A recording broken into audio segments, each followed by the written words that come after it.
What's up, my fellow poker enthusiasts? It's Rene, aka the Wacko here, and together with my co-host Adam Carmichael, we represent to you the Mechanics of Poker podcast.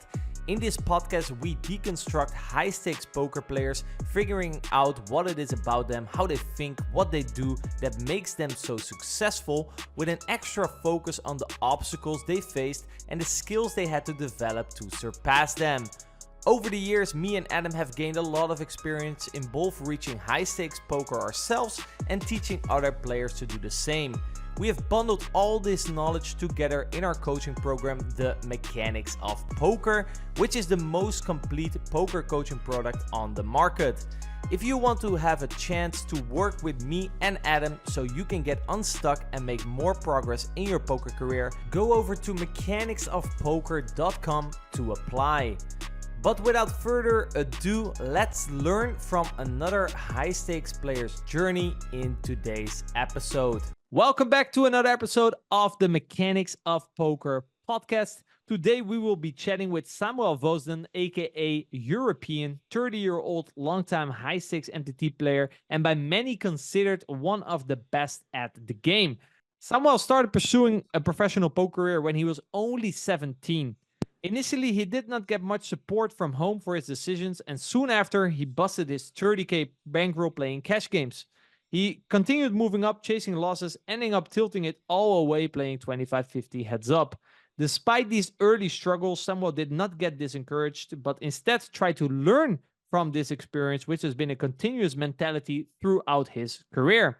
He then started grinding back his roll, playing 50-cent sitting goes, and while moving up, started to learn the value of working in a team when he met Pats and Elmericks, with which he later started BitB. On the road to the top, he started to identify and exchange bad habits which were hurting him for better habits that increased the chances of becoming successful, which he surely became recognized by many as being one of the best MTT players of all time. As always, I'm joined by fellow Mechanics of Poker coach, Mr. Mindset and Performance, Adam Carmichael. Adam, Samuel has been at the top consistently for over a decade now. How does one stay this consistent? That is a long time to be at the top of the game.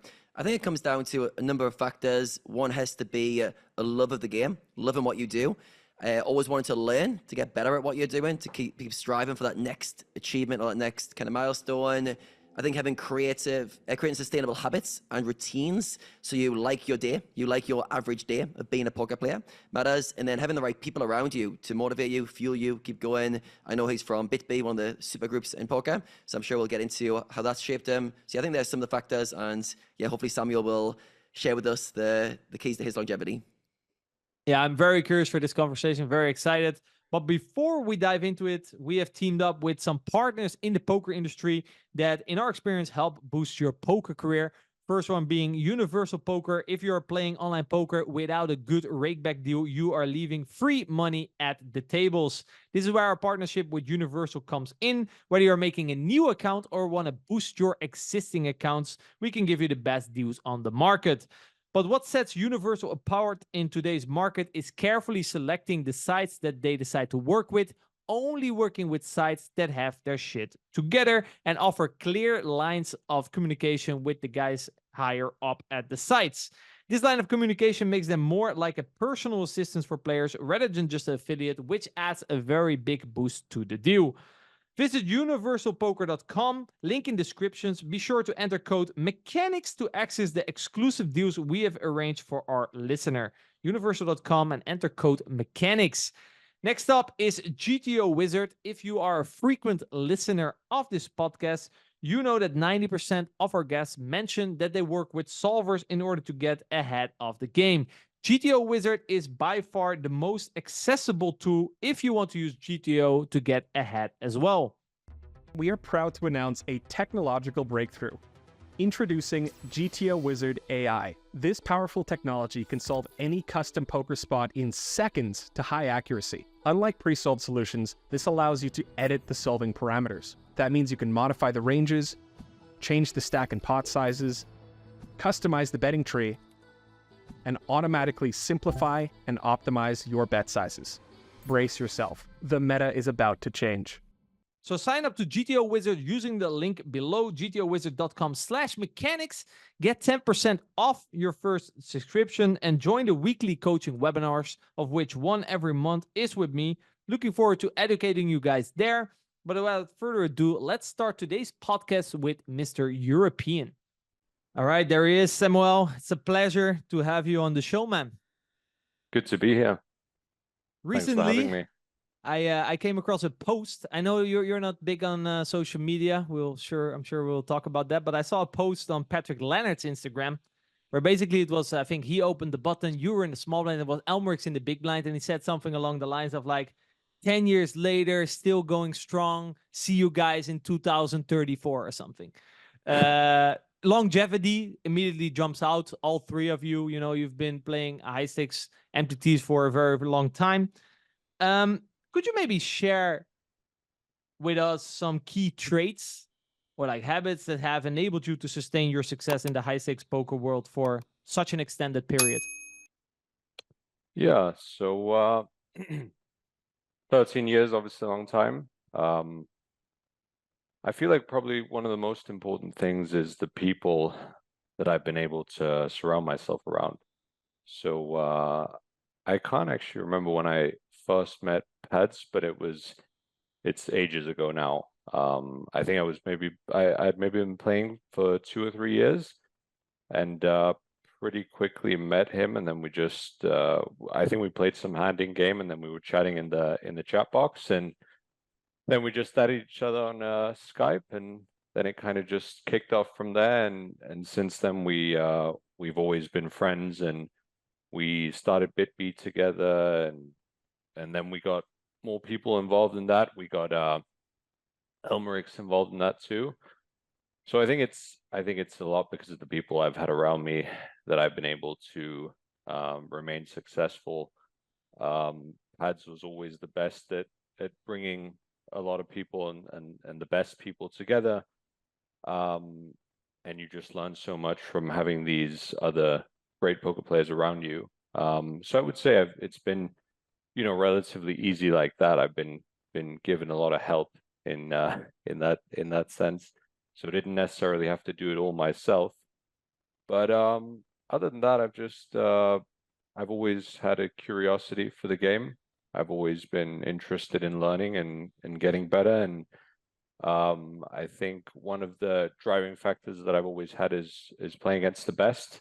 I know some people, they like to play maybe mid stakes, or they like to stay at a certain level, but I've always tried to up my level and to up my game. And I think for me, the way that I reach the best possible level in my game is actually playing against the best player in the world. I don't think it's going to be if I'm playing against players who are significantly weaker than me. I think the energy and just I can't really show what I'm completely capable of when I play against that level competition. So that's always been a very driving factor in improving and just related to my poker game in general. This, like you mentioned, that like stronger opposition brings out kind of your A game. You clearly are a very competitive guy. Do you have any history of being competitive, maybe earlier on in your career or before poker even? Not really, but now I don't know if you guys know about padel. But yeah, just 3 years ago I really got into padel, and I'm just completely got addicted with it.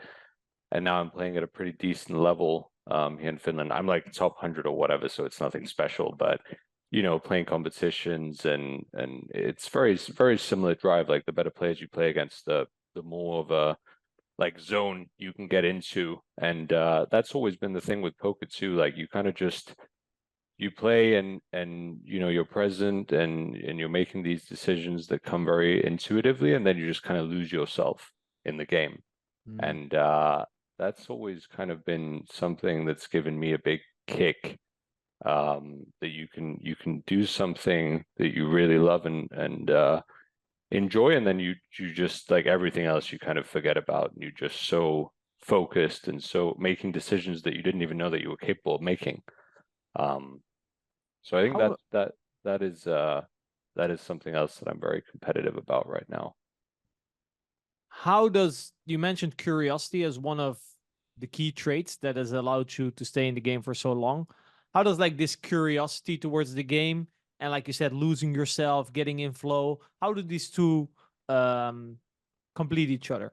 Do you think curiosity is a very big trigger for you to enter kind of the flow state where, you know, you play very intuitive? Yeah, I think, you know, when I play, I'm not, I know a lot of people, they're like looking at the solvers all day long and they're thinking, you know, they should play exactly like the solve out should be. But in the end of the day, I'm playing against human beings, so I'm more interested in knowing how a human is going to play in a certain spot.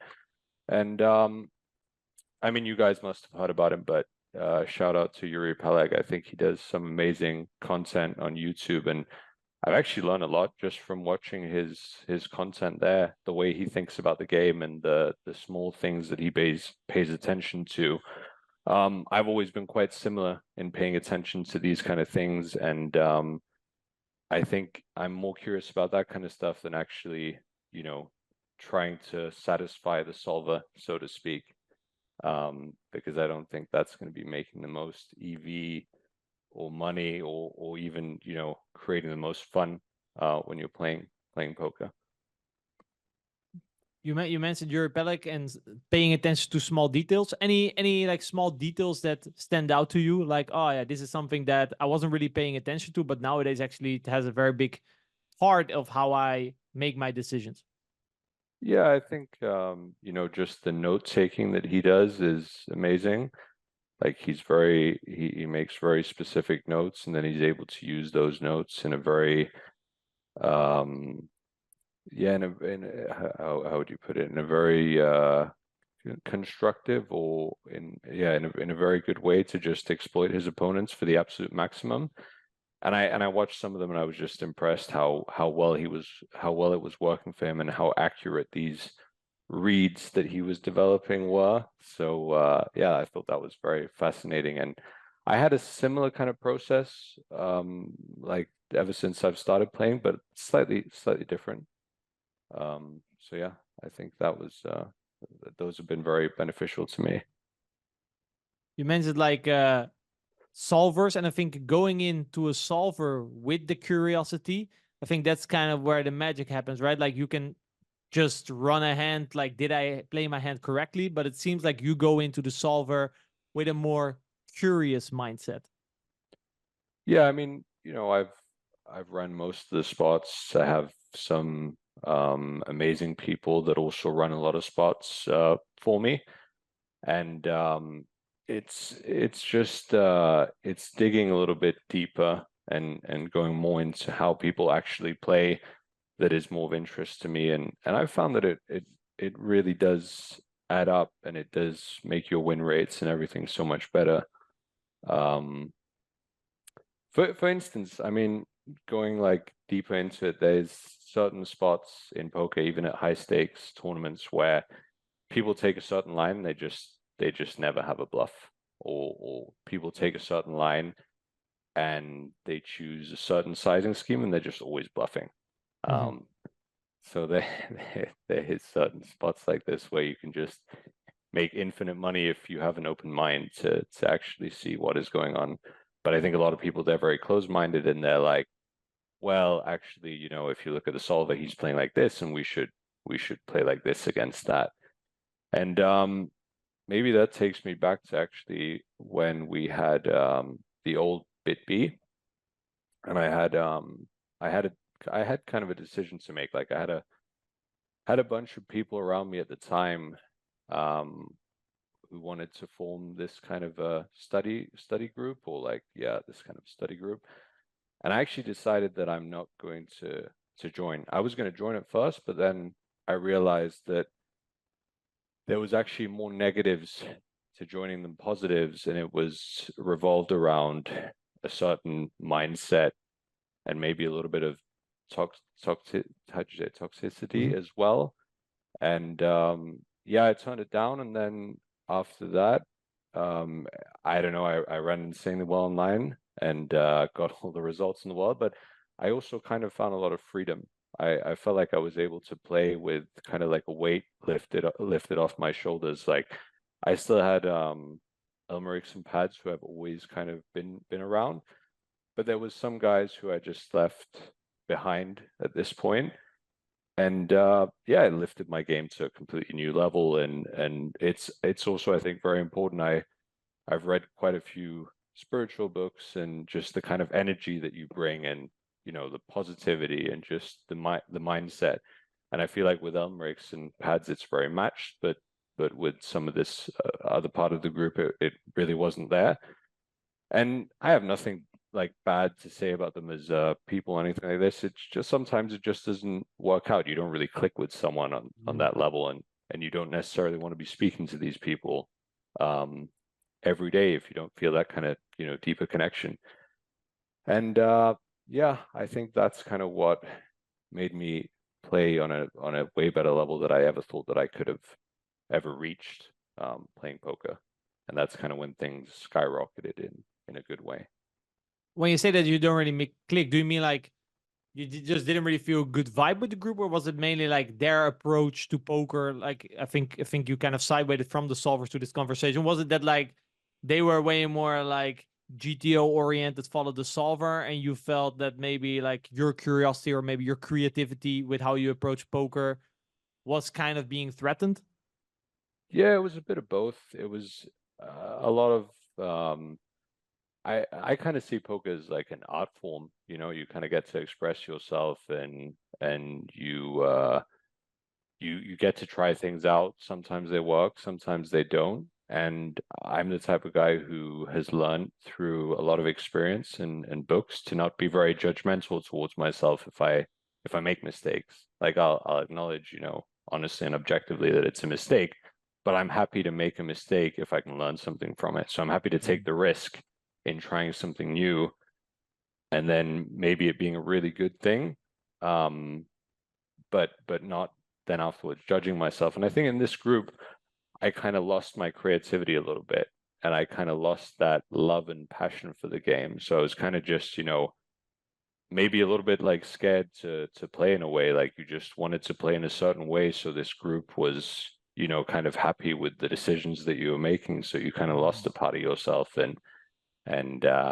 yeah, I found that was hugely detrimental to my game and just well-being and everything related to the game. So it was kind of like you had to play in the way that the whole group agreed to play or something. yeah, kind of, it was just, frowned upon if you would take certain lines that the solver wouldn't basically agree with. So it was kind of like a very close-minded approach and not really seeing the bigger picture. And yeah, that just wasn't something for me. And happy that I was able to go on my own path and still remain with Elmerix and Pads, who obviously have very open and strong minds in the game.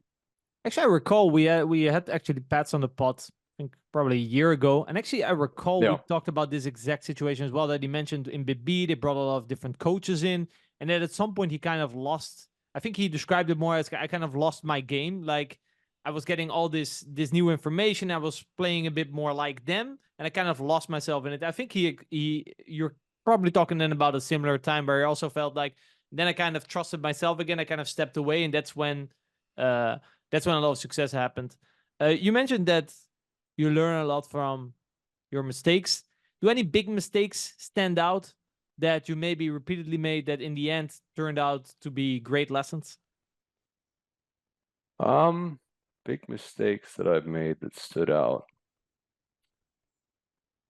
I'm trying to think of there's so many different hands that come to mind where I've made like big blunder or whatever and then learn a lot from it.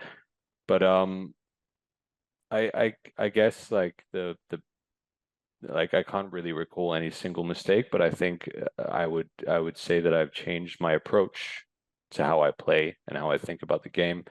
I think beforehand I was going into my sessions, I was trying to think my way into playing good poker. And trying too hard and overthinking in like pretty much every spot, and trying to maybe memorize some chart or whatever else. And now I'm just like, I'm just trying to be attentive. I'm just trying to be present and enjoy the game and not take it too seriously, take it with a sense of humor. So I think I don't really recall any like, there isn't really any huge mistake that stands out in itself, but it's just like the whole approach has completely changed to how I view and play the game. Basically, in the mindset which you were in the past, that kind of led to certain mistake, and you kind of figured out, I could, maybe in the beginning you tried that, right? Oh, I shouldn't do this anymore. I shouldn't do that. It sounds very like I'm sharing my own experience here as well.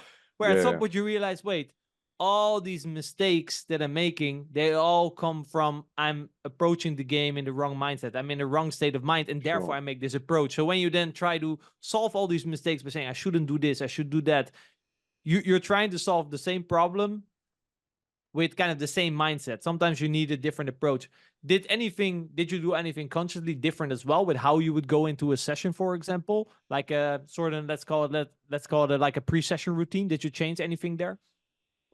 Yeah, I mean, in the past, if I'd make like a big scoop 10K, 25K final table, and that would be like a million first or whatever, I would be kind of consciously or unconsciously worrying about, I have to play these spots right. There's going to be a huge audience watching and all my friends and, even family. And I want to be nailing every ICM spot, blah, blah. And I would look through like solvers and look at, what the outputs would be. And then on the final table, you would end up actually overthinking a lot of the spots and playing way, way worse. And nowadays, what I'll do is I'll just leave it. Like I'll make the final table and I'll trust myself 100%. And then when I go into the final, like I'll take an hour walk before I play the final, nothing else. So I'll go play a paddle game maybe with some friends, and I won't really think too much about the game. And I think that approach has made me play so much better on these finals, like just so much better. And I also at some point when I stopped approaching the game this way, I kind of lost the fear of making a mistake. So if I'd make some kind of mistake on the final table, like some hand that I called wasn't a call, I would just say, oh, that's life, you live and you learn, and it's not too serious. So I think that was a huge one for me. Like there's a couple of recent final tables where I had exactly that approach, and I just felt so comfortable and so calm and collected, and had like really good reads, and just felt like I really wanted to be there. And sometimes in the past, I didn't necessarily feel like I wanted to be there. I feel like I kind of wanted to just get it over with, kind of thing, because I wasn't really enjoying the experience because of all the pressure that I kind of unconsciously put on myself, So It's funny because like on one rational level, it makes sense, right? Because you want to do your best. So you feel like an hour so before the final table starts, let's run some sims. But to be honest, is that hour really gonna make a difference? Probably using that hour to indeed get in the right mindset is gonna actually make a very big difference. I read a book once called Overachievement, I think it's called. And there they explain like the difference between a trusting mindset and a practicing mindset, where the practicing mindset is very analytical, and the trusting mindset, I think they give the comparison of the practicing mindset is more like Einstein, and the trusting mindset is more like a squirrel. You're not thinking yeah, at all. Like, and they gave the analogy of like when a squirrel walks over like a phone cord, he's not thinking about, oh, if I step to the right now, I'll fall and I'll die. No, he just walks to the yeah, other side. That's what he do. He's not thinking, right? So I definitely had a sure. lot of similar experience to what you described in my own career, like that trusting and aligning the expectations as well, right? I feel like if you expect yourself to screw up and make mistakes, then when it happens, like, yeah, it's Yeah, part of it. Whereas if you unconsciously have the expectation or put the pressure on yourself that you're gonna play well, and then in game you make a mistake, it can actually throw you off your game, and that can actually become quite a slippery slope down to even more mistakes. hmm So yeah, it sounds like that has really benefited you, and if I talk from my own experience, it has definitely benefited me as well. You talked a lot about the importance of having a network and a group around you. How did Pat, Elmerix, and you complete each other, and what are kind of some of the traits that maybe people listening will also want to form a group? What are kind of the sort of people that they have to find around them? Like how did your team complete each other, and what can the audience look out for when they try to form their own BitB group? Sure. Yeah, I think first of all, we just click. We've met a bunch of times in real life, and we have a good sense of humor together. We have a lot of fun, and we've just developed like a deeper connection. I would consider them to be very good friends outside of the poker game, as well. Even more closer with Tommy these days, Elmerix, because he lives here in Finland. So every so often, me and my girlfriend, we actually go visit them, and we'll have dinner together, and hang out with their kids and stuff. So yeah, I think over the years we've just really become really good friends. But I think the thing that stands out for me, if I think about like forming a poker group and a close peer group, is that we're all very open-minded. We all have our slightly own approach, but we're kind of accepting of that approach. Like it isn't like one of us trying to change everyone to play the same style. It's like you can play your style. I'll take the best things that I think out of that style, and then everyone else can do the same. And we have this kind of freedom where we can post hands, and we know that there's not going to be someone who's like, wow, this is obviously people, like, we're going to be completely honest with each other if we fuck up and we think the other guy's made a mistake, but we're not going to be like, you should definitely be doing this in this hand, and all the time, giving these kind of instructions and trying to change the other person's game. So I think it's kind of like a freedom that you feel inside the group, but you still learn a lot. Like I learn a lot from Pads and Tommy's hands, because they play very different to how I would play in certain spots, and then I'm like, aha, that kind of makes a lot of sense. So I guess that's the biggest one for me, because as I said in previous groups, maybe it's where someone is really trying to change the way that you play or approach the game, which I think isn't very beneficial. Yeah, I feel like people often discuss hands to be right instead of trying to discuss to find the actual truth. So I guess the difference would be, let's say you post a hand, and in, I think, majority of groups, people just say, no, you shouldn't play this hand this way, blah, blah, blah, blah. Whereas maybe Pat would say, oh, that's very interesting. What were your thoughts here? Maybe Yeah. that's kind of the difference. Yeah. It's like an open-mindedness and willing to see the other person's point of view, but at the same time being like brutally honest. And if there's something that doesn't add up in my logic, then they'll call me out for it, and I'll be thankful for that. And I also think we're able to not take things personally. So if we have some kind of feedback for one another, like, we can take it, it's not going to be the end of the world.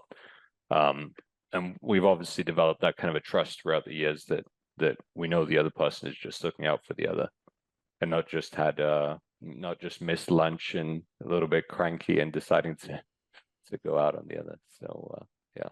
I guess also when then in this case Pat or Elmerick says, hey Samuel, this is clearly not good. I guess if they don't say that with a high frequency, you also take it more serious, right? Whereas if that's something that you hear every day, you're like, yeah, well, apparently nothing that I do is good, Sure. In terms of like when you guys were coaching in BitB, I know that there is definitely a lot of stables and stuff nowadays that kind of give their students like, okay, this is how you should play. It's very far from my own philosophy as well. I think I align way more with you in terms of kind of preserving the creativity, right? And understanding that there's no one way to play poker correctly, right? Everyone can feel more comfortable in a certain way. Obviously, there are certain things that are just clearly bad, but within good, there is you can get to the correct outcome in many ways. Yeah. Was there any like any struggle when you try to coach your students? If you all have different approaches, and you also mentioned bringing in other coaches, did you experience any struggle in terms of, okay, what is the strategy that we want BitB students to play? Yeah, I think in the past we probably made the mistake of trying to, everything fits one kind of thought process. But I mean, now we actually have this BitB coaching for profit thing going, and it's very much you know, just open, very, like, people can play in their unique styles, and you just try to help them understand the game and the mindset. I think poker is so much about your mentality, and less about how you play every spot. Like you said, I don't think there's one right way to approach the game in that sense. So yeah, I think it's more about the philosophy, the mentality for the whole group, and that you have like a good, strong mindset when you're going into your sessions and you're playing your tables, instead of just saying, hey, like, we should all be, you know, range checking this spot, or we should all be like over bluffing this spot. There is certain population tendencies that you can use from, you know, past experience and playing for all those years, but that only goes so far. In the end of the day, they have to find it themselves, and they have to understand the spots and people who they're playing against themselves. It's impossible to just nail down every spot like that. Yeah, I feel like in six match cash that's already difficult, let alone in tournaments. Like there's just too much variables. It's probably way more valuable to try to have them understand the game at a deeper level, so they can replicate that knowledge and use that in other spots as well. Adam, I'm curious. I know you've usually worked together in groups as well with other players. Have you? How was kind of the vibe in that group? Was it like similar to what someone was describing, or did you experience also more? I think he called it toxicity in terms of, oh, you played this very bad, Adam. You shouldn't do that. I think we went through a few trials and error of this, where basically at one point, the first year of playing, for example, we take the biggest winner and we go, right, we all play that way, and we try to replicate that mold, that playing style. We very quickly ran into problems on later streets in particular. We'd follow the flop node, turn node, and then go, what to do in the river. Many times, especially I live with two guys who were very aggressive. So they were telling me I was over folding too much on flops. I was like, okay, float flops more. Then turns were getting very tricky, rivers and such and such. So the first 2 years was definitely a lot of mimicking, which was like us trying to find our own styles. But I think by the third year, I lived with poker players for 5 years. By the third year, kind of the same dynamic formed, where we formed our own game style, and we had like quite interactive conversations around why are you doing certain things. And it was always curiosity. It was like, you do that differently, you explain. And we had little kind of coaching sessions where if somebody approached a spot differently, they would run a coaching session for the other two members to explain their thoughts. We would play, it's called like red teaming, where you play like the opposite side, and you go, right, I was going to break down your argument. If it holds strong in the face of a counter argument, your argument kind of wins that dynamic, and we can kind of maybe integrate. But yeah, I think it's very interesting hearing Samuel speak there, and like trying to find your own playing style. It's very challenging, especially when you are obviously in teams often, learning with the players, and you're trying to pick the best parts whilst also keeping like your core identity and your creativity. It's quite challenging to find that kind of sweet spot. So as you were speaking, you mentioned a few things which I wanted to circle back on. You mentioned playing with presence, playing with freedom, and being open-minded. And I think a lot of players would love to sit down, be fully free, be very present when they're playing. But as you mentioned, what you used to struggle with, overthinking, trying to think your way too much through spots, maybe trying too hard. How did you learn to almost like get into that flow state, be more present while playing? And if players struggle with maybe overthinking or struggling to get into that flow state, any like tips you could give to them to start working towards being more present whilst playing? Yeah, I just read a lot of good books, I think, mostly, and then realized that by trying out the strategies or the things suggested in these books, that it was very true. I think one really good book, I mean, there's a lot of good spiritual books like The Power of Now or Letting Go or whatever, but I think one really good book that I guess will click with more people is more like you know, related to sport as well, is called The Inner Game of Tennis. And from playing paddle now for 3 years, I just I don't know when I exactly picked it up, but maybe like 1.5 years ago. And I just realized I was thinking too much when I was playing paddle and trying way too hard. And this book was basically all about just feeling, and just, you know, feeling the ball, watching the seams of the ball when the ball is spinning, and just paying attention to your breath and what is happening in the actual game, and not going into your mind. Like you're basically only allowed to visualize the outcome that you want. Like that's something that you're allowed to do, but you're not allowed to really think too much about the game. And I think that really clicked with me, and I also realized through a lot of experiences that it was very true, because I play a lot of doubles with my girlfriend actually, and the worst thing that you can ever do if you're playing a double match with anyone, especially your girlfriend, is to give them any kind of advice.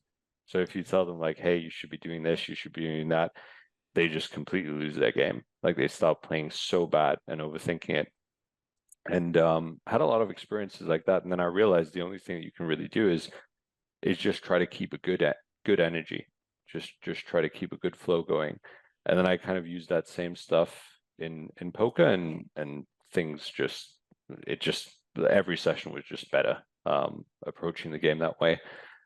But I guess related to that, in a game of tennis and that the book, there was also another. I mean, it also actually, like, paddle has actually taught me a lot, because people are also very hard on themselves when they play.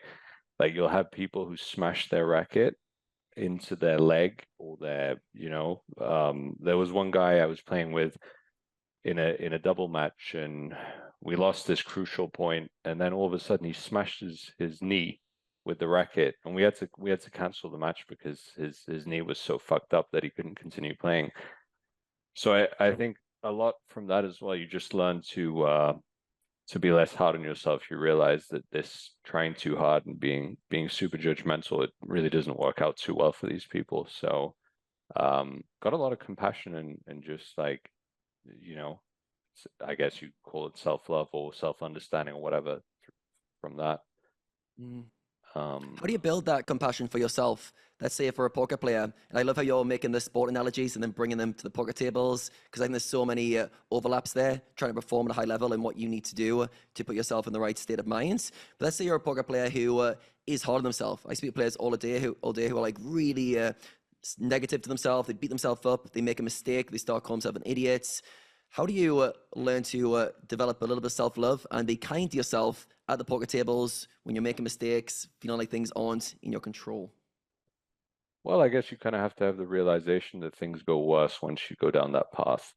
Like one of the things that ever gotten better when you start calling yourself an idiot, or you start indulging in those kind of negative thoughts. I think that's when, like, in the past, I can speak from my own experience that when I was playing a poker session, I started to indulge in those kind of thoughts, everything started to go on fire. Like I would just play so bad to the point where it was just self-destruction.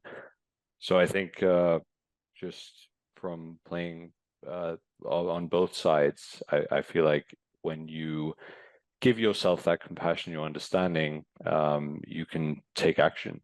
When people are judging themselves and giving themselves shit, you can go and look at the hand and analyze it and be objective. You can send it to some friends and talk about it, not be so, scared of what the feedback or the opinion might be about the hand, because you're kind of okay with it yourself. You let it go after like 30 seconds or whatever. Yeah, I guess there was this one thing on Headspace. There was this one video where the guy said, he said something like that his teacher, his meditation teacher, at some point told him that you have like a minute to regret the situation, and then after the minute, like it's enough. Like you just have to let it go. You're not going anywhere.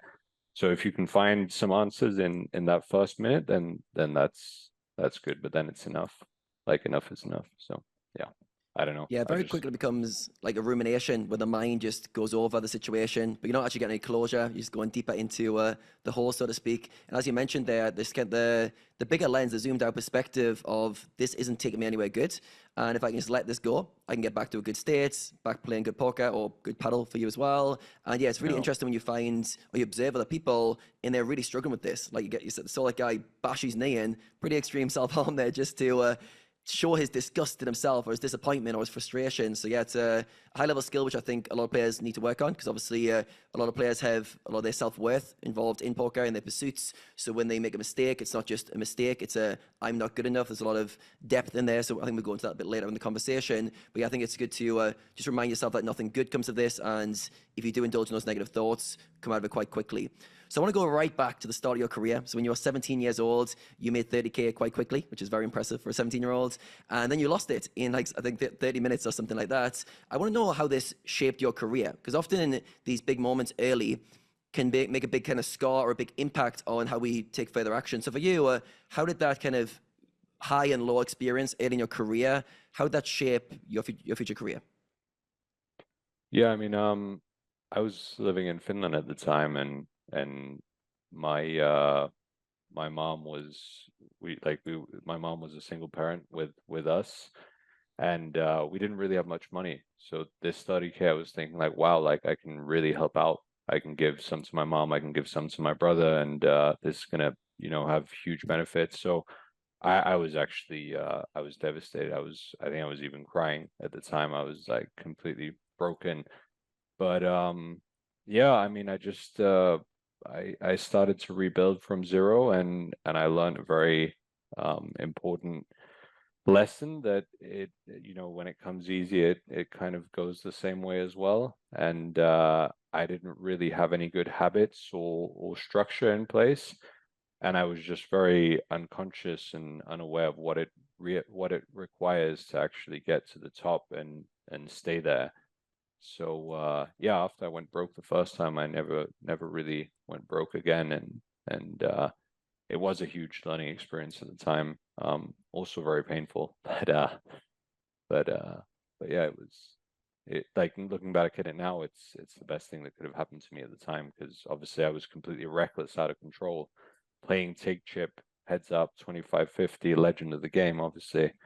Yeah, so it's good to still be here after that. What was the big lesson you learned? Was it about risk management? Was it about not getting overconfidence? Was it about building a better skill set? What was the overarching big lesson that stuck out from that experience? Well, I was basically trying to play these cash games to like maybe make some quick money, and just, I mean, I guess just had too big of an ego and just didn't really understand as much about poker as I thought. And obviously my mental game and just my maturity wasn't really quite there. So there was a lot of lessons, like very, very many. And then when you go right back to the rock bottom, you kind of, your ego kind of dies, and you realize certain things about yourself, certain truths. And I think that was the most beneficial, just a lot of lessons, really. I think early in your career is actually a very good time to experience that. I think like often we can, like you said, the ego can get more and more overconfident, more attached to your self-worth being very good. And especially when you're 17, you're linking your identity a lot to external things, and it's very easy to get overexcited, over confidence, so to speak. So for you to have that kind of recorrecting so early probably did you Yeah. the world of good, like years later. And yeah, better have it 17 than it is to have it at 27, 37. So it's probably a blessing in disguise. So I want to talk about downswings, adversity. You're someone who seems very level-headed. You've done a lot of work on yourself to manage like adverse times. A lot of players struggle during downswings, making mistakes, and their confidence fluctuates a lot. How have you been able to manage your confidence over your career? You've been playing a long time. You seem to have been a very consistent player. How have you been able to constantly show up and push through periods? I'm sure there's been long periods where things haven't went well results-wise. How have you generally managed that? In all honesty, I haven't really had very many bad periods. I've been very fortunate. I've ran very good. I had one period which was, I can't remember. I think it's like 5 or 6 years ago, where I went on a big downswing, but even that didn't really last for too long, and I was playing very, very high stakes at the time, so I wasn't too worried about it, because I just knew that the swings, like I knew going into it, the swings were going to be what they were. But at the time, I didn't really have the mental processes or understanding in place, so it was definitely painful. But Yeah, I think I've been very fortunate, more fortunate than most, and been able to run very well in the important spots, and that has resulted in not having too many downswings. I think I can't really recall any other downswings than that one. Um, that was really the only like break-even year that I've had. So I've obviously been very fortunate. I mean, I've never really played live, so I guess that maybe helps with managing the variance in a way. I've always been an online player and always been studying and posting hands and you know doing the work on the side of playing. So yeah, but I think in all honesty, I've been very lucky, very fortunate. Do you think there's been anything in your approach to poker overall that's helped you to maybe stay on the good side of variance, so to speak, but to kind of mitigate some of the biggest risk factors? So if you look at a lot of players, they'll have like bad sessions or maybe a bad week of poker where they're just not feeling very good about themselves, or they're on a downswing in a little bit and they're chasing things, and their normal win rate just plummets because of external factors, whether it's mindset or other factors. It feels like for you, perhaps, maybe you've been able to show up as your high performance self a bit more frequently than the average player. Would you say that's true? And if so, what are some of the maybe lessons other players can learn about showing up as their best self that has been helpful for you? I think I probably had some dates with Lady Luck herself and happened to run good in the good spots. But no, I think one thing that I've been pretty good at throughout my career is not playing when I feel like when I don't feel up to it. So I've been able to say no, and I've been able to, you know, miss even somewhat important sessions, like let's say a day during scoop, just because I realized like I'm not up for it today. I'm not feeling the best, and if I play now, I'm not going to be in the right state of mind. And then maybe in the past I was able to do that because I just couldn't get myself to the point where I was feeling well enough to grind. Like I would just be too tired or whatever. But nowadays I'm able to actually like use certain things to get into that state. So every session that I play, I'll either be in that state, or very rarely I'll have to skip a session nowadays to just recover and take time for myself. But I think the big thing is that if I don't want to be there, I'm not going to be there. I'm not going to force myself ever to play. And I think a lot of people, they probably force themselves to play, and then they're on Discord, or they're you know judging the game, or they're just tilted or whatever. Like they hate it. When I play, I love it, and I'm super into it. I'm not on Discord. I'm not, you know, I don't even necessarily need to listen to any music or anything. I'm just there playing, not on my phone, just in the game, 100%. So I guess you know maybe that is like helped me with my good fortune, but yeah, I try to give it 120% whenever I show up, and it feels like whenever I leave my session, I feel, you know, satisfied, and I feel happy because I know that I've given it my best. Very rarely I go away and I'm like, wow, fucking hell, like you played so fucking terrible or whatever. Like this was absolute shit. So that's yeah, that's good. Yeah, I think those are good lessons that other people can learn from, because I think a lot of players do end up playing in bad states when they shouldn't be, Mhm. or they don't feel like playing. And I think your threshold for things going badly just gets very narrow. And all of a sudden you have a few bad hands, make a mistake, and then you kind of just act emotionally, or you act out of character to what you normally would. For you, because you're always playing when you want to, you've had 13 years of run good, which has been amazing.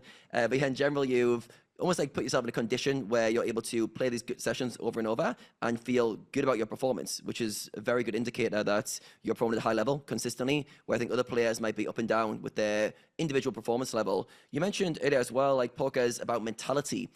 What do you define as mentality, or what are some of the key attributes about mentality that you feel are so important for a poker player? Yeah, I think yeah, I think mentality is one of the most important things. So I think it's just, you know, when you show up that you give the game like I said, 120%.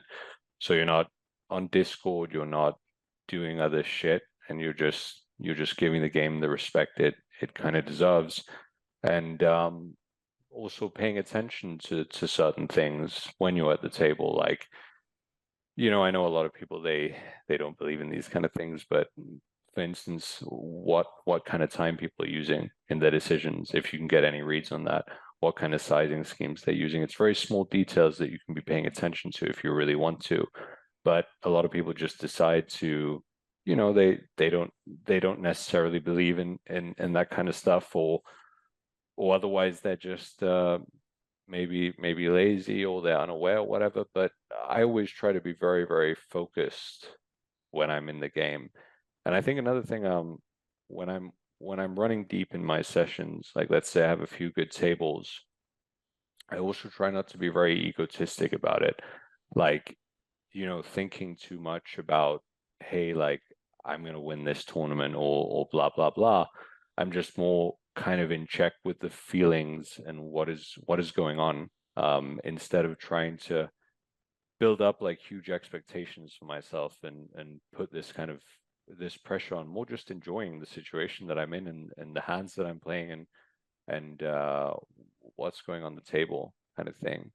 I think so, you know, it's the same in paddle and poker, but a thing you can do is, if someone in paddle is playing like amazing, one day you can ask him like, how are you playing this shot? And then he takes the bait and he's like, well, I'm doing this and I'm doing that, and then all of a sudden he can't hit the shot to save his life anymore.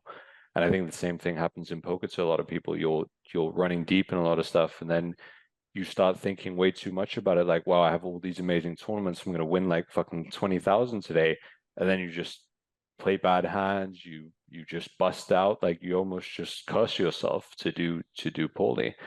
So I think that's where mentality kind of comes into play. You have this collected, calm, kind of curious mindset where you're just enjoying the game, just the puzzles, and having fun at the tables. Also taking it with a sense of humor, not being too serious about it all. It's like, it's one session, you know, what's going to happen. It's not like you're going to die if you play bad, or if you fuck up or something. It's just, it's life. Like, it's all right, you know. Is this a mindset you've had for a long time, or you've had to develop? So you mentioned calculated calmness, curious, and approach things with humor, and the ability to not let your expectations get out of check, which I know for you MTT players can get very challenging. You're running deep, big prize pools up top. A lot of players would love to lower expectations and not get kind of caught up in the excitements of the moments. Have you had to work on this, like in game, of lowering expectations, or anything you've done to allow yourself to stay calm and centered? Yeah, for sure. I've just realized through experience that, let's say I'm top 30 in a tournament with 1 million first, and I go on the break and I speak to my girlfriend. I'm like, hey baby, like I'm top 30 in this, we're gonna win $1 million. Then all of a sudden, like, I realize that I'm trying too hard. You know, I'm like, if I lose half my stack, I'm trying to get back to the point where I was, because I just want to win this $1 million now. That's all my mind is like focused on. And then if I go a different approach, I'm just like, hey, like it's going kind of well, like I'm feeling good, like I really feel like I'm in the moment right now, and things are working out pretty well, and I focus on those kind of things, then it just ends up continuing to go better. I lose half my stack, I'm still calm, collected, fine, and not just chasing some egoic dream or whatever. And when it comes to humor and this kind of stuff, I think among my friends, we can post stupid hands that we played without feeling like self-guilt or feeling ashamed. Like, I can post some really bad hands that I played, and I can laugh at it with like 100 people watching. I'm fine with it. In the past, I couldn't do that. Like, there was no way that I could post hands where I would just be like, wow, this, I acknowledge that it's terrible, but I'm still going to post it. I would hide it. Like, you know, I would shame myself for playing that way and be very hard. So I think that's a big one. We can all laugh at each other. We can laugh at the hands, and you just realize that, you know, it happens, and it's good. It's fun. It's way more fun to play like this. It's way more fun to approach poker like this. It's a good time. Do you feel like you're able to do that due to your vast experience and confidence in your game? I'm referring to the laughing at your mistakes, because I'm sure, again, a lot of people will very much struggle to show other players their mistakes, their bad hands. And for you, you feel no threats, no identity issues, no self-worth issues. It's just like a laughable scenario to post, which is an amazing place to be. I'm just wondering how you've been able to develop that kind of level of confidence, or just not caring and humorous approach to anything that happens at the tables? Well, right now, like the place that I'm posting these hands is BitB, and the vibe that I get, the energy from the group is that it's a very accepting. People have a very good sense of humor, so it's not where, you know, if you post some hands that people are going to be like, wow, like, you know, this guy shouldn't be a coach here or whatever. It's more like they can take it with a sense of humor, and then you realize that you play some amazing hands too. And most of the time you are playing amazing hands, but these blunders happen, and that also makes it feel more humane towards them as well, and they learn a lot.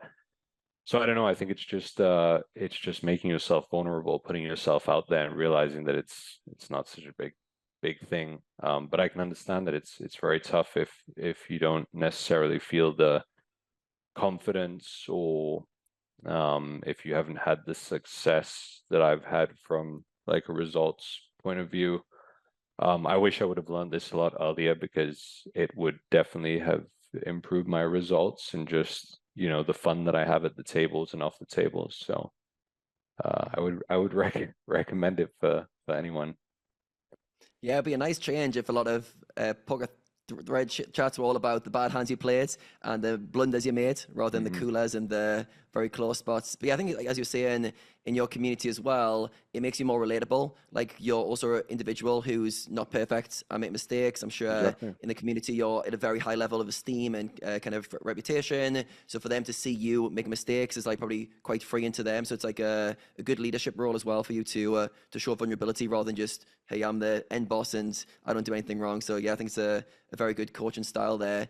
I'm wondering now for you, so I want to switch the conversation up a little bit to your habits. You seem someone who's quite precise in the way you approach your days. I know you don't do many live stops, because I don't think you like the disruption to routines. Maybe it's a bit slow as well for you. Could you talk us through how your days look, or some of the biggest habits that you feel contribute to your daily success?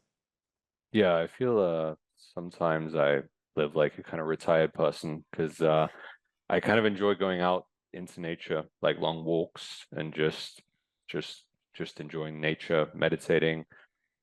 Very simple things really. There's but being outside enough, traveling abroad to, like, you know, South America. We did a year where we traveled around the world. We went to 18 different countries. That was amazing. But I think like traveling and just being outdoors, hiking, all this kind of stuff, I think that is like some of the biggest things of my life. And then obviously playing paddle, and then adding poker into that, like studying and playing the game. There isn't really any very strict habits that I have, other than meditating and eating well, and taking care of my fitness and my health and mental health.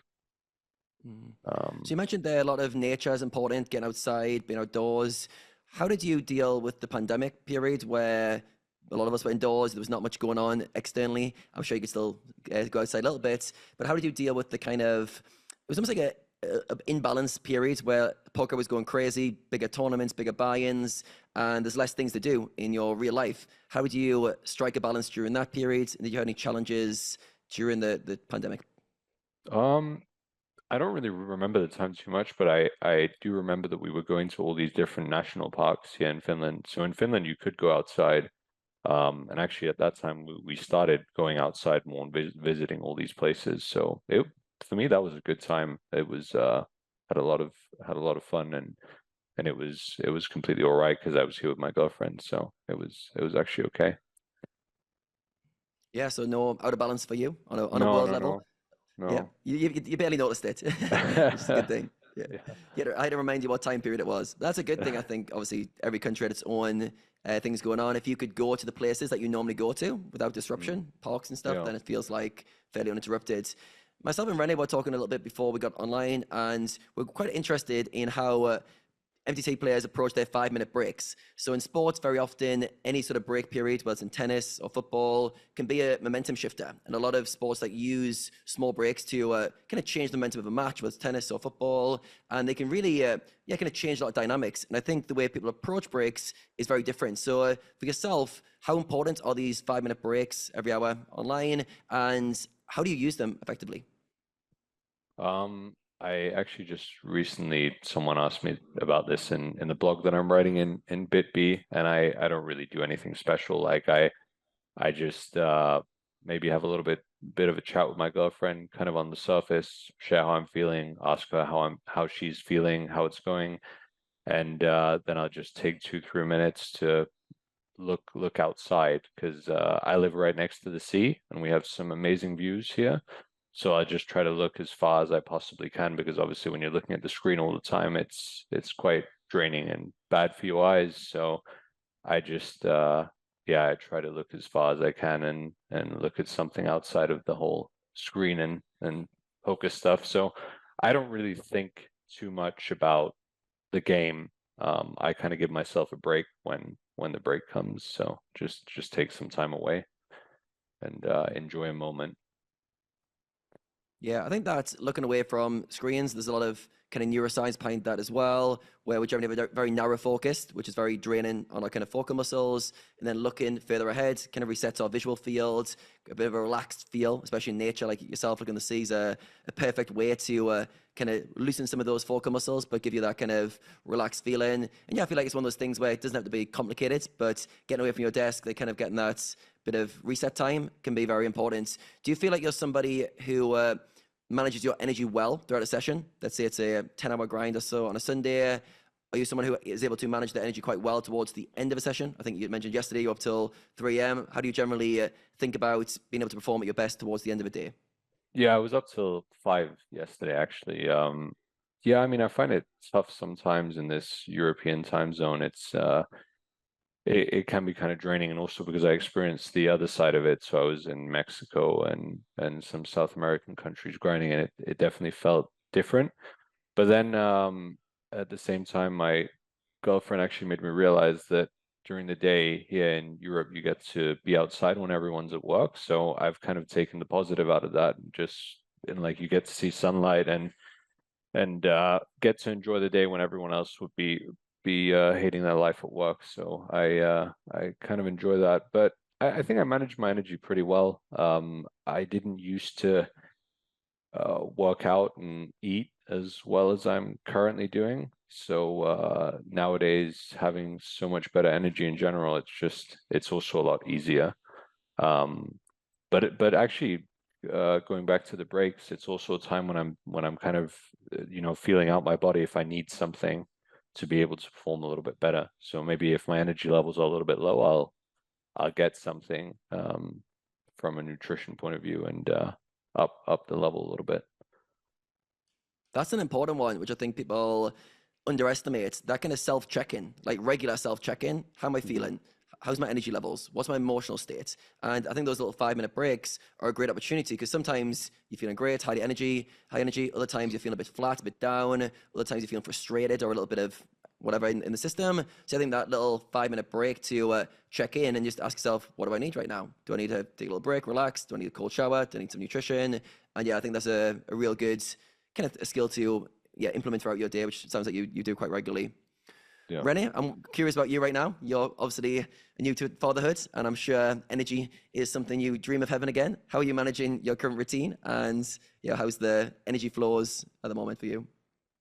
I mean, nowadays I don't really play that much, but let's say it is a playing day. I definitely try to align also with my wife, like, hey, I'm gonna play tomorrow, so don't try to not bother me during the night. I know obviously I cannot say that to my my 4-month-old, but then at least my wife will take extra care. Will try to not disturb me as much as possible, or I'll take an extra nap. Try to take an extra nap early in the day.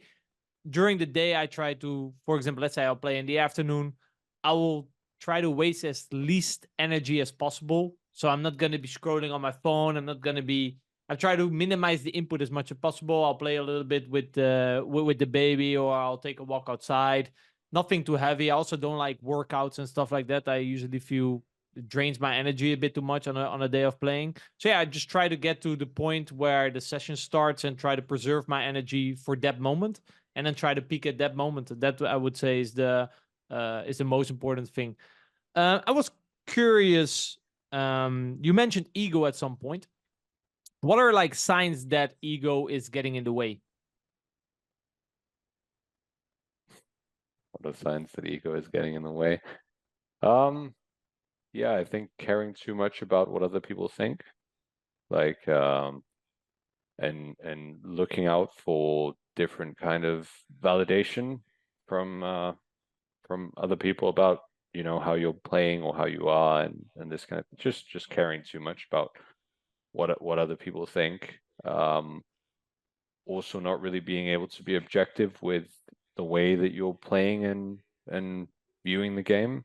And then I guess, you know, kind of sending out bad energy when you're playing or outside of the tables, like having a lot of like anger and just bad feelings. I think this is oftentimes related to ego. Like maybe poker means a little bit too much for you, and you don't really have other stuff in your life that could help with just, you know, being more like happy and calm.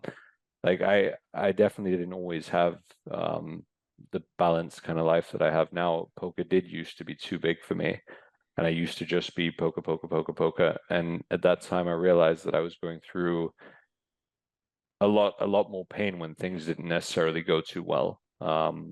Nowadays, if you know, if I have like a week or a month or whatever that doesn't go too well, it's not so serious because the next day I have a paddle match. The next day I'm seeing my friends. I'm doing something that is like good for me. So you're kind of always winning in a way, even if you're not winning at the tables. Obviously, I said I didn't really have the biggest downswings or the longest of losing periods, but I have had some now that I think about it more. But I guess it doesn't really mean so much to me or hurt me so much when I have this other stuff in my life that is kind of keeping everything balanced and not making poker too big. So those would be the things that come to my mind first. What do you think? So what I was thinking about when you were saying, I guess you can get defensive. For example, you might post a hand and you're not completely open to receiving the feedback, and you'll get defensive, and therefore I think ego gets in the way of valuable learning opportunities. Like I think you also mentioned, right? You struggle to look at your hands objectively. But I would Yeah. say the main thing is getting defensive, or for example, when someone else makes a play, you immediately label it as bad instead of trying to learn from it. I think these are probably the biggest ways, or you try to do to kind of protect yourself by saying like, oh, but poker is that, everyone just plays in the same way, like all these kind of things, just to make yourself feel good in a way, right? Well, maybe other people are surpassing and getting great results, maybe your results currently aren't that great. Like it's hard to look at yourself in the middle. Yeah, okay, I play like shit, or yeah, I've been slacking, you know. Yeah. So it's then easier to say, well, you know, these other guys are just lucky, but overall, poker is that. Instead of saying like, oh, wow, there's a couple of guys that are really striving at this moment, while poker is actually at its toughest, and generally people are going backwards. These guys are actually going forward. Interesting. What can I try to learn from that? I think the ego would like to protect itself and just say, they are just lucky. Yeah. I actually that's a good point. I remember actually there was this hand that I played. It's not so long ago, maybe a couple days, and I made this it was like a very standard hand. I just overbet the river, and there was a reg who called a hand that like you wouldn't necessarily think is even close to a call, but I was like I was more thinking like, what did I do for him to make me call in that spot? What kind of tendencies do I have for him to call there? And obviously the first ego reaction is like, wow, this guy called me with this hand, like, and I was obviously bluffing. So, but very quickly I was able to shift that and go towards like, what is it that I did? And the same thing when I post hands in my blog, I'm like, there was another guy actually who made a huge call down against me. And I was looking at the hand, I was like, wow, this is like a really bad hand that he has here. But then I was asking the guys like, did I give something off in this hand? Like, do you guys see anything in the hand that could have been, you know, indicating for him to make the call that he did? Instead of being like, wow, you are fucking terrible. This is a horrible call that you've made. I'm trying to understand why the person made the the play that they did, which is actually a lot. It's quite fun, and it's nice because you give people credit for making some big plays against you, which also doesn't, separate you from these other players that you're playing against. It doesn't make you to be someone who's like superior or like, wow, these guys are all terrible and you're like the best in the world kind of thing. Everyone kind of has their strengths, and if you're aware of them, then you can play better against them in the end. You can learn something. Yeah, I feel like if you just at some point, especially if you go with the flow of success, you're feeling confident and you start to feel like you're actually at the king of the world and everyone's just bad. It's gonna be reality at some point that's gonna kick you in the ass, So I feel like the ego probably gets in the way of being objective towards yourself and taking responsibility. Like, okay, he made that call that's out of my control. But did I do something that led him to make the call, right? And I think you have to lower your ego in order to ask yourself these questions. Hi guys, Rene aka the Wacko here with a quick Mechanics of Poker 2.0 announcement. In our program you will get access to 80 plus hours of content in which we will explain you all aspects needed in order to become a more successful poker player. Now, one of these, of course, is the technical aspect of the game, in which I'll be explaining you all the mechanics behind poker strategies. We'll be talking about GTO, exploitative play, with an extra focus on the why behind certain strategies and why the population has certain leaks. And to increase your win rate even further, we've recently added a river bluff and bluff catching section, so you can increase your EV when those pots become very big. Our mindset and performance coach Adam Carmichael, he took care of the mental game and performance section of this program, in which he will teach you everything you need to know in order to break through limiting beliefs, better handle your emotions, break free from tilt, and play your A game more consistently. And last but not least, we've added the management and optimization section in the program, in which we will give you various tips and tricks to make it more likely for your poker career to succeed, and how to continuously improve as a poker player.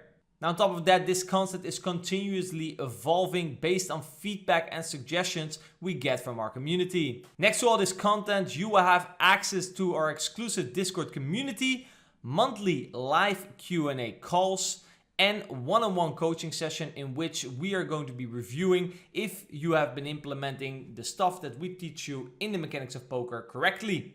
So do you think you have what it takes to master the mechanics of poker? Go over to mechanicsofpoker.com and maybe you will get a chance to work with me and Adam and make more progress in your poker career. But for now, without further ado, let's get back into more goodness in today's episode. You mentioned, I heard you say somewhere in the conversation with Adam, doing the work, right? Next to playing, you're doing the work. A lot of people listening to this podcast, motivating poker players, usually the motivation is not necessarily that's lacking. Obviously, studying is important, everyone knows. How has your study approach evolved throughout your career? And what have you found to be the most and least efficient ways to work on your game? I think my studying has always been like, I'll just send hands to pads and almerics, and I'll go through the hands in solvers and try to find, different ideas that apply for, similar other spots. And then you kind of get one idea right, and then you realize that, wow, this idea can be used for so many other spots as well. So it's not necessarily just going through the solvers and looking at every spot and being like, I want to try to memorize this and memorize that. It's more kind of understanding the mechanics and the fundamentals to how a certain spot is played, and then applying that to 100 different other spots and being able to find the right tools to kind of work with. In the past, I think I would have just looked at solvers kind of blindly, not really understanding what I'm even looking at, and just trying to memorize some stuff, I guess. But now it's just more trying to understand the mechanics to the game better and better. And how was that transition period for you? Because you've been playing 13 years, so at some point solvers came out. Yeah, it was very, very refreshing. I mean, it's a lot more fun to do it this way, and you become better a lot quicker. and you realize that so many of the spots, like I actually just played a final table spot on Sunday, and you know, a lot of people there, it's actually a common theme in tournaments right now that in ICM, people are super fucking scared of making a mistake. Like you can see it on all these final table replays that people are making some faults that are absolutely ridiculous just because they're so scared of I don't know if it's their friends or if it's just their backers or themselves, but they end up making these like, you know, folds that are absolutely crazy. Obviously, you see the other side of the coin too, but the most I see is these passive mistakes that happen. And I played this spot, and the way I would approach it is that I don't really know the spot. I'm not 100% sure about it, but I've seen something like it, and you get a good idea in your head, and then you just you know, play the spot the best to your knowledge, and you actually realize you almost nailed the spot. Even though you've never seen the spot before. And if you look at GTO Wizard afterwards and you look at the sims that they have, they don't even have a sim like that. And it just goes to show that if you do deep studying where you kind of try to understand the mechanics and the depth of the game rather than just looking at a million sims, you're going to learn so much more, and you're going to be able to apply that in game in very tough, high pressure situations where most people are, you know, they might end up making a tight fold or whatever because they're trying to memorize something that they've studied in the past that was the same, but they can't get it because they can't access that information, if that makes sense. That makes a lot of sense. You mentioned ICM. Obviously, ICM is very important in MTTs. How do you decide what to study? So you kind of mentioned like how to study, but how do you decide what to study? What to study? I don't really think I just kind of study what comes up. I don't think I'm the guy who's like how would I put it in a way? Like no I'm systematic approach or something like that. no. I think it's more me studying as I play. Like when I play Scoop, I'll be studying every day at the same time. I don't think I'm the type of guy who's going to put 2 months away to just being in the lab kind of thing. That's not really my approach. It's more if there's a spot that I'm curious about, I'll spend the next 15 hours like trying to understand that spot and trying to like really get deep into it.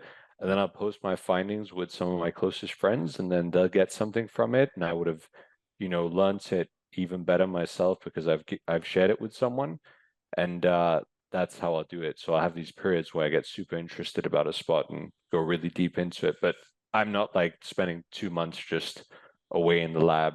You know, I'll spend that 2 months in nature, maybe going hiking somewhere instead. So it's that's not me. It's not like Pats, right? I think Pats does every year like a boot camp for himself where he kind of goes over all strategies. You did Yeah. actually mention that you do studying as well, like during a scoop, for example. I'm curious, like on a week-to-week basis, or maybe we take a series. How does like your day-to-day look like when, for example, I think scoop is coming up, right, in May. How does your day-to-day look like during a big series? Yeah, I think, you know, it's not really like it's not like very deep studying. It's more like bouncing around hands and looking them up and just seeing that, you know, you're playing well and posting like getting any interesting spots out there that you've played. Like for me, it's kind of good to unload the hands that I played, the good, the bad, and everything in between. And yeah, I'll do that after every session. But other than that, my day looks like focusing mostly on well-being and optimizing my performance. So I'm not really playing as much paddle and not really doing as much other stuff, just mostly poker because it is very demanding, especially when you're in Europe and you're playing in the night. It's when most people lose their mind. Like you can realize when you play Scoop or W Coop that after maybe it's 1 week or 1.5 weeks, I don't know what the exact ticking point is, but people have absolutely lose their mind because obviously a lot of people won't really be having any kind of good habits. They'll play, they'll wake up, they'll play, and then they'll do this for 3 weeks and realize like why after 1.5 weeks they've completely lost their mind. you're gonna fucking lose your mind if you approach it this way, and I think a lot of people do. So yeah, I'll try to do other stuff during that period of time too. Even play some paddle, even if it makes me a little bit more tired during my sessions or whatever. But what are the signs? What are the signs that you're losing your mind and that you might need a break? yeah, I think it's just just playing too, like, for me personally, I think it's playing too aggressive, just trying too hard, forcing things. I remember a session last W Coop, I definitely lost it a bit, and I was playing some ridiculous hands, and then I realized, like, I just need to take a little bit of a break. Like, I'm just punting off at this point, and I was able to take it with a sense of humor, and the next day I was fine again. But yeah, sometimes you just lose it. I mean, in the end, poker is just poker. It's we all have a life to live. There's more to life than this game, and probably the mind and the body realizes, like, you're doing too much of this one thing now. Like, you should probably be doing something else that is a little bit more meaningful and important than just being, at the poker tables all day, all night. So yeah. It's very important, like that. Obviously, you're a very self-aware person, because these signs are there, right? You said, like, you see other people losing their shit after 1.5 week, but most probably they don't see it, or they see it too late. And obviously, we cannot. Sometimes you see it within one day, and the goal is always to see it as soon as possible. But let's say you now only see it when Scoop is over. That's pretty late. But let's try at least at when W Cup comes, that you see it at least 1 week before W Cup is over, right? That's progress. So yeah, it's very important for people to check in on that. Yeah, you usually see, like, when it's the first week, you usually see some of the big winners. They're going absolutely crazy with confidence, like they're bluffing in all the spots, and they're making, big folds, maybe even showing, like, the big folds that they're making. They're just, like, urging with confidence. And then they're maybe calling all ins a little bit too wide and stuff like this. Like, you see all this kind of stuff, which obviously to me is a little bit weird, because, like, we're playing so high stakes. Like, if it would be robots playing, none of this stuff would happen. Like, you would just be playing each day as its own, and it would just be, you would just try to play without, like, emotion, kind of thing. But people are so emotional, and they get so, it's like, they get so affected by how the results are going, that it's just, sometimes it's just like a wild circus out there. Like, it's crazy. How do But you adjust / take advantage of knowing the fact that we play against humans who get emotional? Do you take in consideration people losing their shit after 1.5 week, or do you take in consideration when playing hands that, oh, I'm playing versus a guy who's on a hot run? yeah, I mean, you kind of realize it. Like, people will post hands, and the hands will go around, and you see that, there's certain things that are happening with this guy, that he's probably on one edge or the other of the sword, and yeah, you just you can kind of just put 1 and 2 together there. So, especially in high stakes when the fields are so small and stuff. Obviously, you spend a lot of your time coaching. Why did you decide to do coaching? What is it that you like about it? Yeah, I didn't really actually do close to any coaching apart from the coaching that we did in BitB. I wasn't necessarily a huge fan of coaching when the whole project started. I felt like I was kind of anxious and insecure in many ways, but nowadays I enjoy it. Nowadays I think it's fun, because if you can kind of help people in this game, that you do all the stuff mostly for yourself, it's nice. You leave people with a good feeling, and good energy. So I enjoy it these days. I think it's good fun. We're doing some stuff in BitB now that's really good. We have some amazing coaches, amazing people, and the people that we have, like the players that we have in the community, they're also very thankful, amazing energy, and it's just, you're left with a very satisfied feeling after you've done a session for them. So it's nice. But I don't think I would want to coach anywhere else, or do any one-on-one coaching or anything like that. I enjoy the way it is, like a minimal amount, given that I can just do whatever else I want to do with my life. I'm not the type of guy who likes sitting in front of my computer if I don't have to. Like, I would rather not sit in front of the computer. I'm not a very big computer guy. So, yeah. How have you evolved as a coach? Obviously, you know, as a player, you get better. You lose the bad habits. You implement the good habits. How have you evolved as a coach?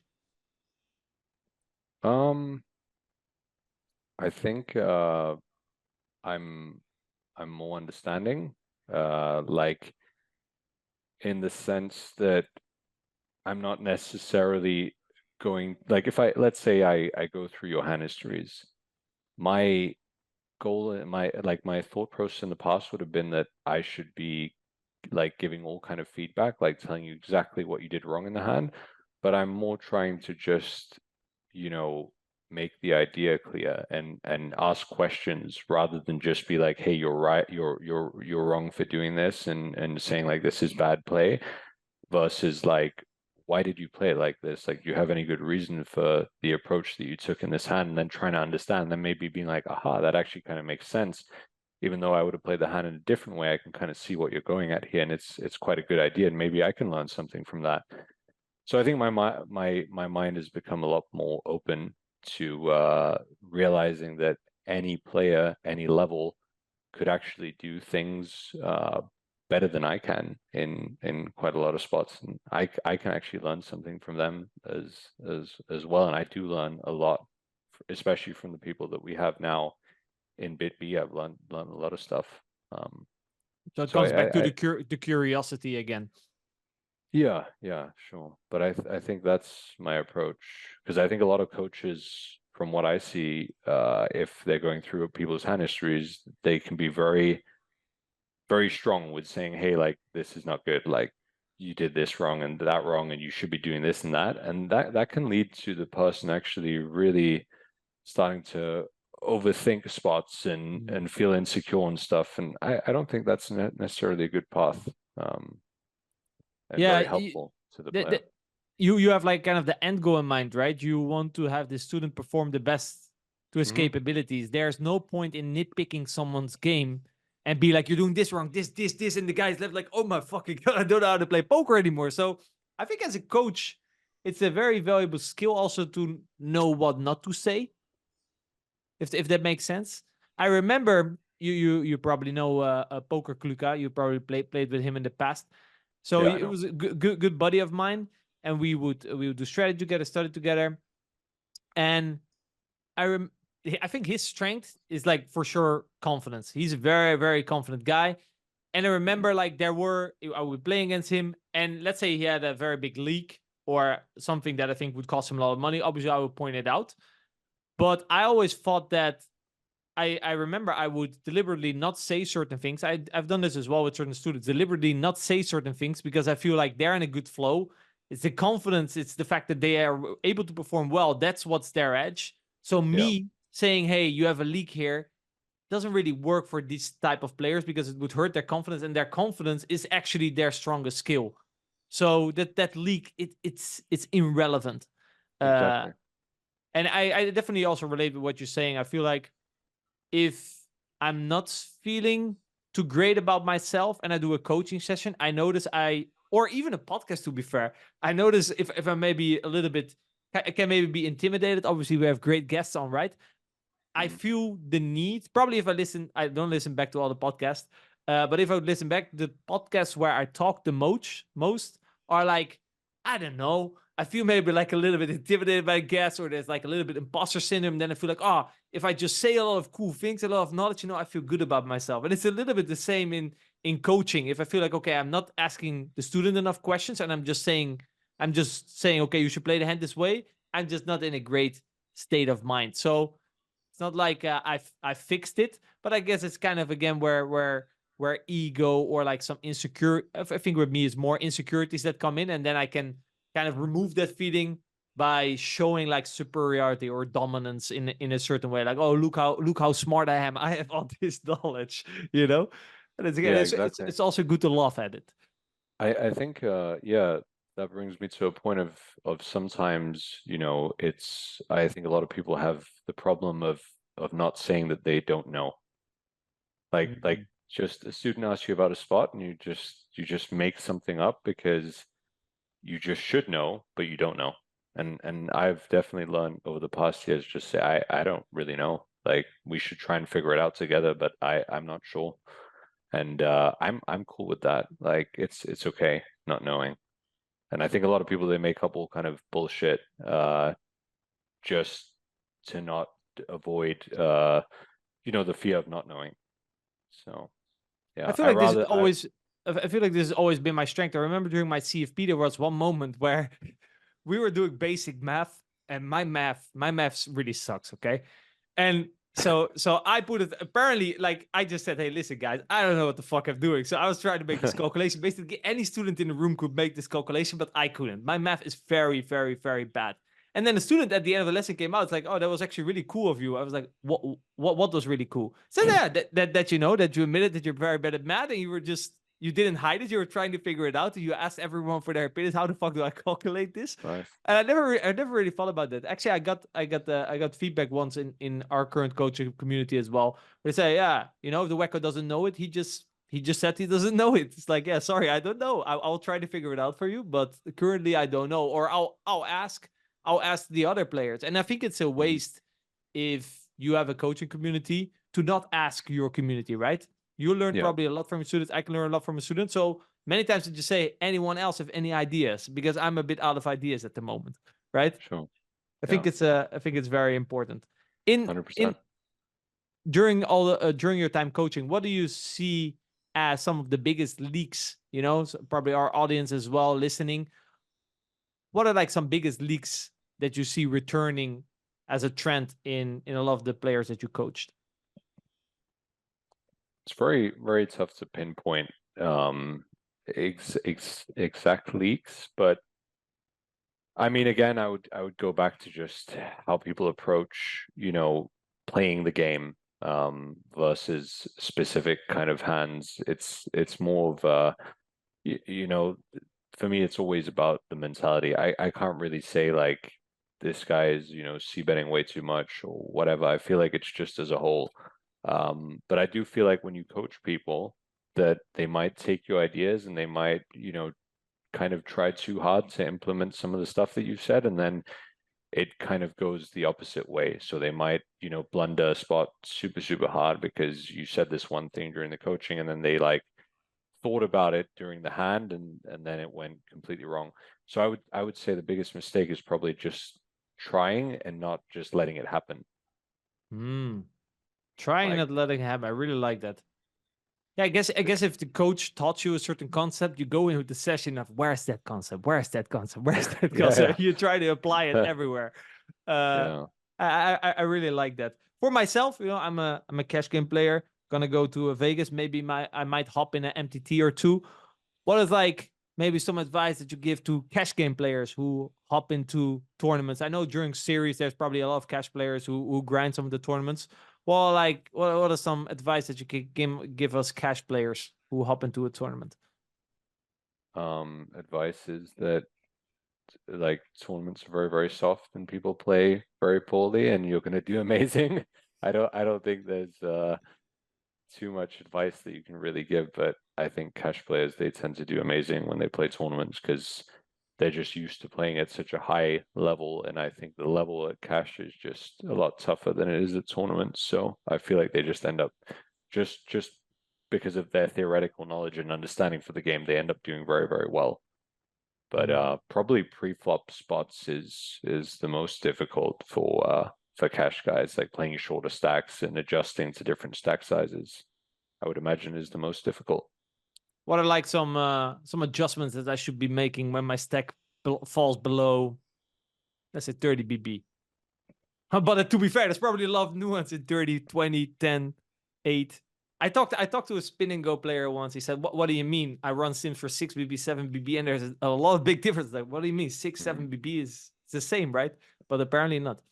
Yeah, you just open different hands. Like at a deeper stack size, you'll open, more suited stuff, and then the shallower you get, you open more like, blocker type of stuff, like ace nine off and these type of hands. So there's so many different variables. It's hard to like, pinpoint exactly what you should be doing. But I would think, again, just not think about it too much, and you're going to do. I mean, if you play tournaments in Vegas, you're going to do amazing. So it's Right. it's going to be very easy. I'm just gonna sit down and not expect, but have the trust in my ability that I will play amazing. I mean, European told me I'm gonna play amazing, so.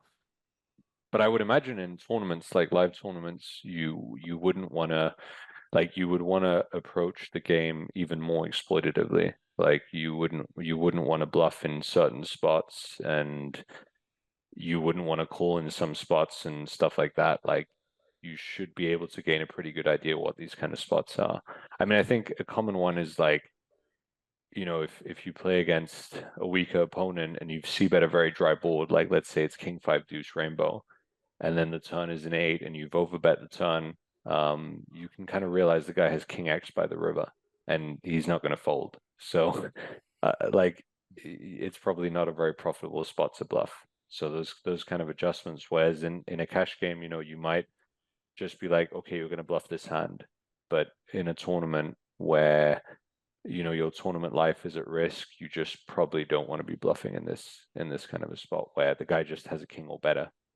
Yeah, I feel like, there's obviously a lot of overlap because kind of the spot that you're suggesting, it comes down to understanding why we have bluffs in the first place, and then realizing that if it's a spot where in order for your bluff to be profitable, someone has to fold a lot of top pairs on a very dry board. If that's the criteria, then maybe we should look for a different criteria to be bluffing.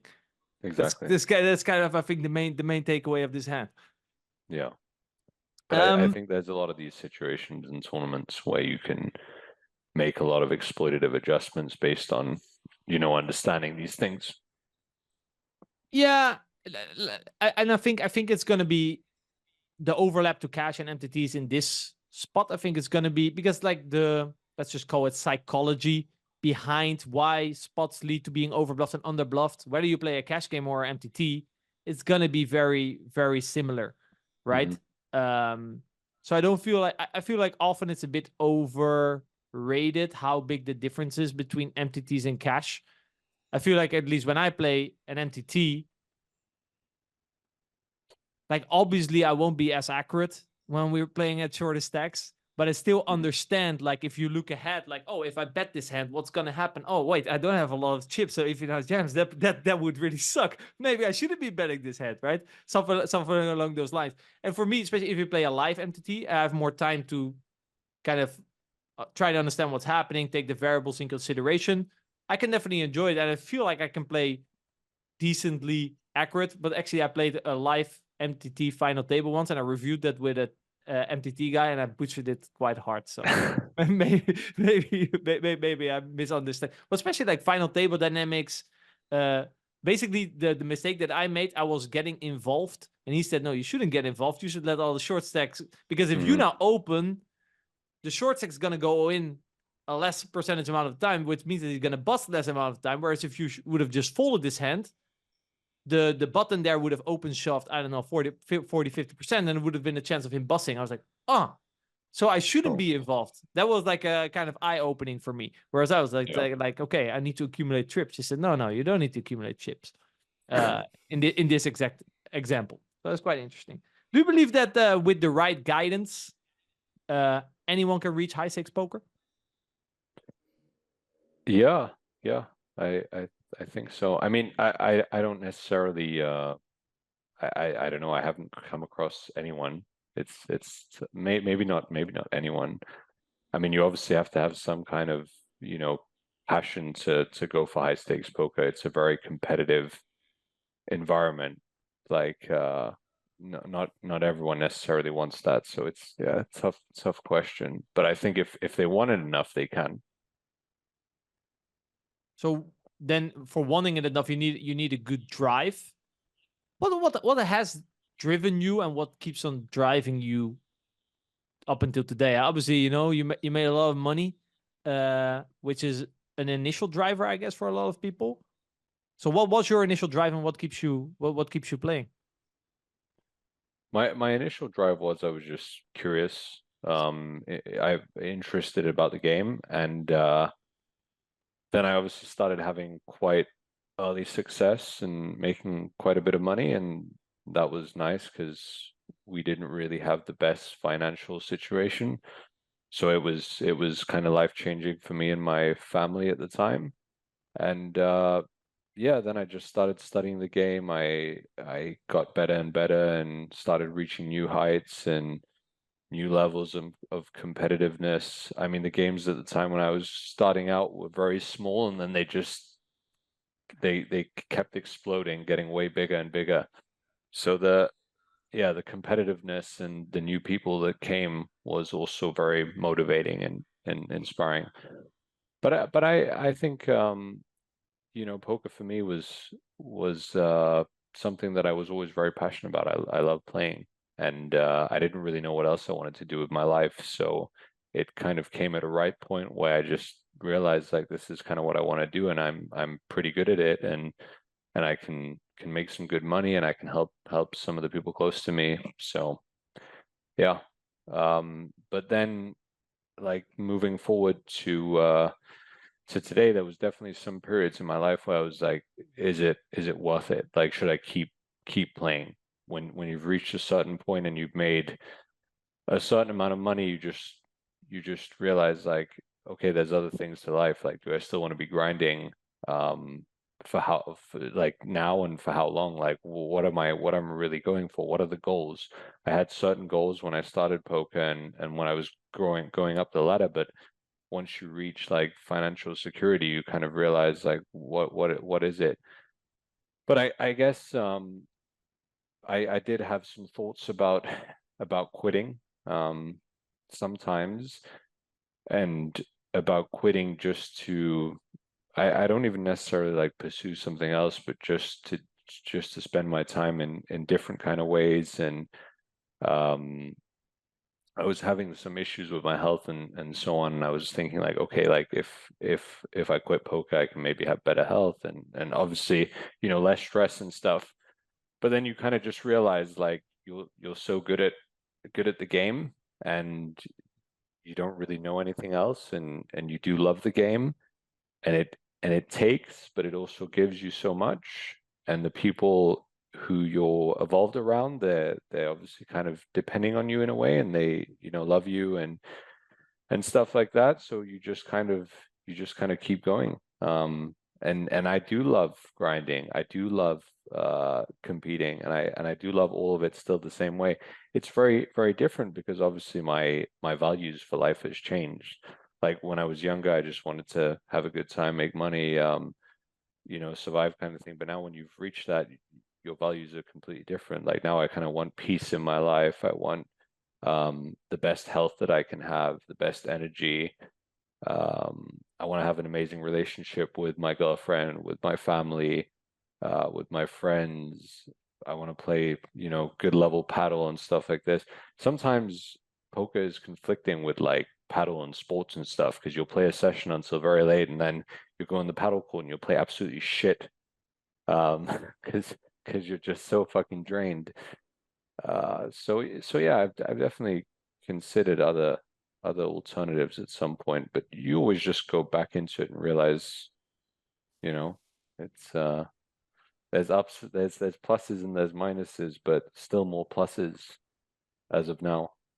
Still so much to learn, right? That's usually what every time when I feel like I'm not so motivated, it's when I get more new like strategical novelty and the curiosity comes back and I show interest. It's actually it's still pretty cool. It's like when I have dips like that curiosity and getting new strategical novelty. That's kind of what relights that fire me. And I've seen it a lot, like guys quitting poker and then coming back again, quitting, coming back again, because then they quit. They're like, yeah, well, I want to feel productive, or I want to do something that I'm good at. You're in a community where you're recognized. Are you really going to go somewhere and leave that all behind? It's pretty tough. Yeah. Adam, someone mentioned about his values and how basically how he spends his time has changed, or at least he is reflected on that. How has this experience been for you? I know you actually decided to quit poker at some point, right? Yeah, I could relate a lot. I wrote down some notes there as Samuel was speaking. And yeah, often our values to begin with are very kind of driven towards pleasures or achievement stuff. And we want to almost like validate ourselves and kind of hit our self-worth. And then once we get to that point, whether we achieve financial goals or we feel kind of validating ourselves, we start to like zoom out and think of the bigger picture. And you wrote for yours were peace, health, relationships. I put padel down there, but pursuing like kind of physical kind of growth as well and fun sports. So yeah, I think as you grow, hopefully as you kind of tick off some milestones, you get less superficial with your values and you get more in core with what you really want. And most people, what do they want? They want to feel good. They want to be happy. They want to be healthy. They want good relationships. That's kind of the core of all of us to some degree. And then how we find those pursuits, what we choose to do with our time to validate those things often changes. And we don't need to be successful in what we do necessarily to validate us, which brings me to a question for you actually, Samuel. So looking back on your career and doing some reflection, one of the questions we ask in the questionnaire is what's a high point that you're most proud of in your career? And your answer was very profound, so I'm going to repeat it. It says, my high point would be realizing that I don't have to attach my self-worth to how I perform at the poker tables. And I thought this was such a deep answer. And I'm curious to know when this change happened for you and how it feels now, not playing with your self-worth on the line compared to how it used to feel when you had to validate yourself through poker. Yeah, I think it just shifted at some point when I realized like it doesn't determine the person that I am and you know, everything that I stand for and you know, value in my life, how I play at the table. So if I play good, bad, or whatever, it's not going to change anything in my life or who I am or make me any better or any worse than anyone. And I think you know, the way I kind of view like life and people, I guess it's a lot through books and podcasts and everything, but I think we're all the same. So there's some guys now in BitB who write to me and they're like, hey, like, sorry that I was writing to you, like this is too much that I'm writing to you. And I was like, hey, like, just treat me like anyone else. Like I'm not anyone who's, you know, any more special or superior to you. Like we're just the same. It's completely fine. Go ahead. So I guess that's also something that has been very useful to me. As you have more success in something, it's often that we gain more attachment to that. So you look at often like sports stars, let's say it's a Michael Jordan or someone like that, they become so good at what they do that their identity is very attached to that pursuit. And often, if anything, your self-worth gets more attached to the success at the outcomes as you get more successful. So for you, it feels like as you've acquired more success, you've been able to separate your sense of self-worth from what you're doing, which I think is amazing. I think this is what we should all be aiming for. I'm curious to know like how that evolved for you. So let's say like you're in your early 20s and you start acquiring financial success. And from the ego's perspective, it's very easy to go, I'm really good, I'm really smart, look at me, how amazing am I, look at all this money I've got. And then on the other side, there's the element of going, okay, like these things aren't that important. And I'm actually a more rounded person that doesn't rely on these things. So I'm curious to figure out how did you strike that balance between things going well in the external and then realizing there's a separation there in the internal is actually more important and separate from those external successes? Yeah, I think it's just like you said, it's about the values changing. Like nowadays I'm just okay with myself. I wasn't necessarily as okay or satisfied with myself before.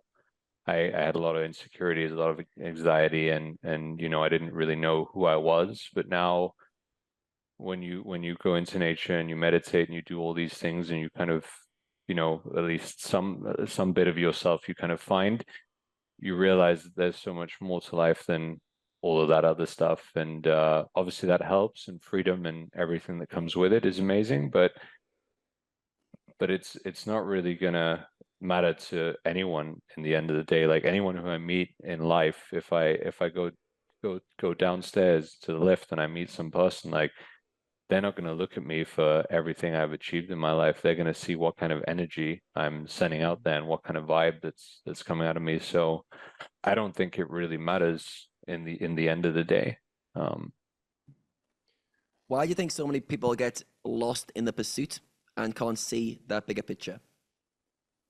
Well, I would say from personal experience that it's because they're feeling, some kind of suffering inside, some kind of pain. They're not 100% okay with themselves, or like, there's something that's kind of lacking in their life. For me, I'm just okay. Like I'm happy, I have a pretty ordinary life, but I like it.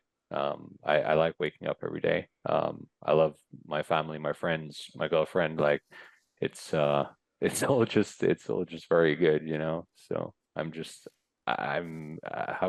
say it? I'm just satisfied.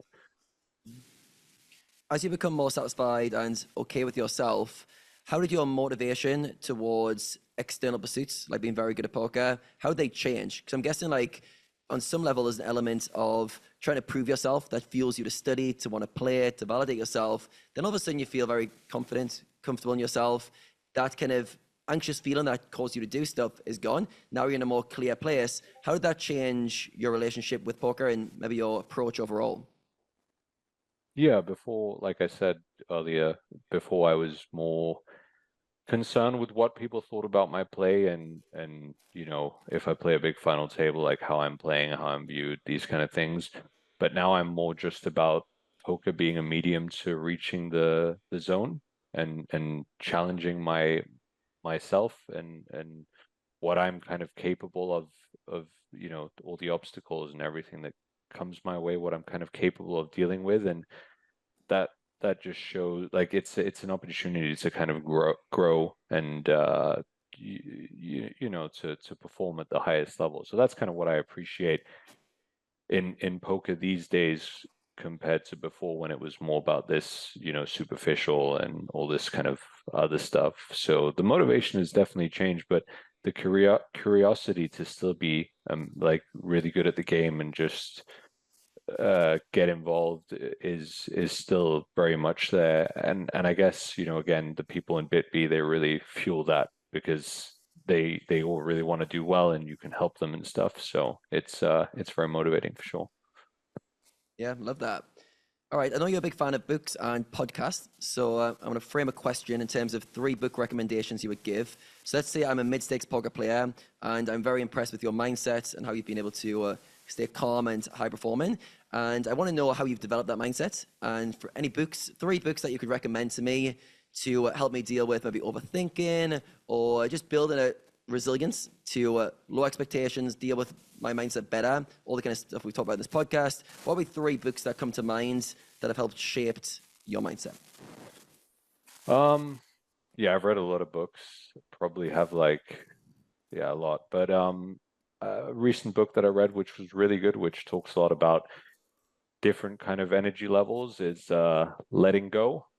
Mhm. I can't remember who the author was, but that was very good, eye-opening book.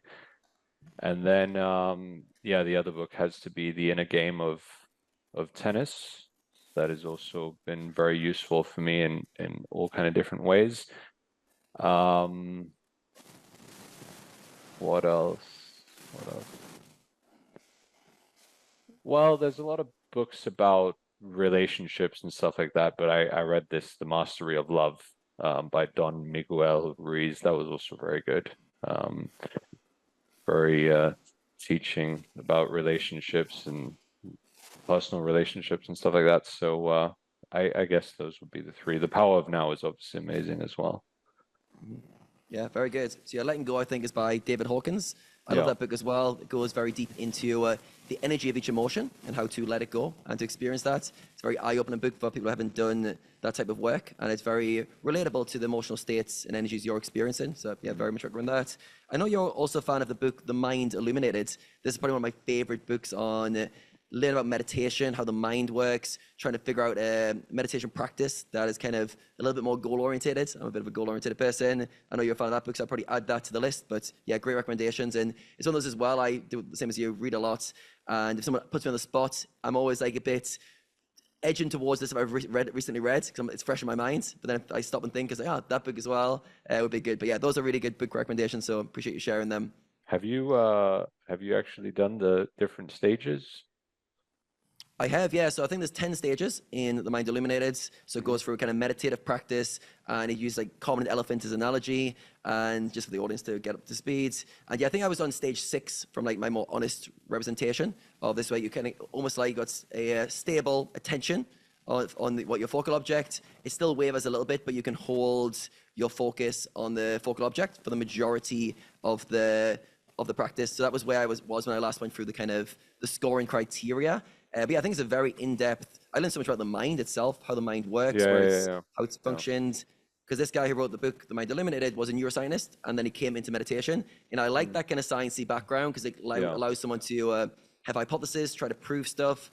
They're using very concrete languages, and he uses a stepping system to assess where your meditation is currently at. And he's got a 10-stage program to enlighten your mind, so to speak. But yeah, I think it's very, very good. And no matter what level you're at, you will relate to some of the stages, which I think is good. Yeah, the whole thing about attention and peripheral awareness was very eye-opening to me, just that bit of the book. So yeah, there's a lot of good stuff in that. For me, it was difficult because it was so goal-oriented. Like I kind of got lost at some point because I felt like I was maybe trying a little bit too hard and not really necessarily reaching the goals that I wanted to be reaching. But I'm not a very goals-oriented person, so maybe it just it was tough for me for that reason. But still, think it's a very, very good book. Yeah, interesting, isn't it? How we gravitate towards different things. And as we've been speaking throughout this conversation, you've mentioned you don't really like very rigid goals. And I've, similar to you, I've probably played around with very strict goals and kind of structure towards them. Now I see more goals as more of a direction. So like the goal sets the direction I'm aiming in, and there's many paths to get there. And I'm not less fixated on how I'm going to arrive there. I set the goal to go, right, this is the actions I'm going to take to optimize in that direction.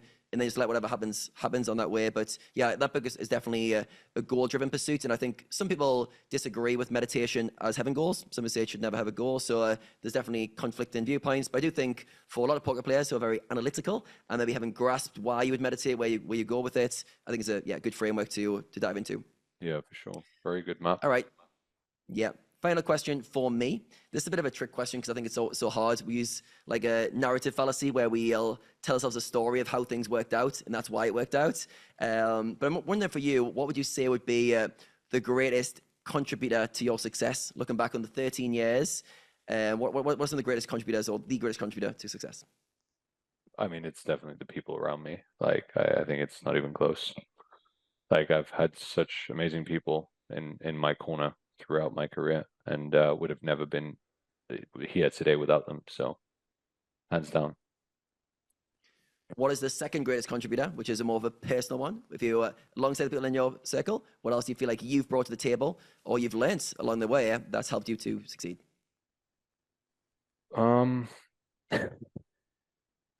Difficult. I'm not really sure. I don't really think about it too much, to be honest.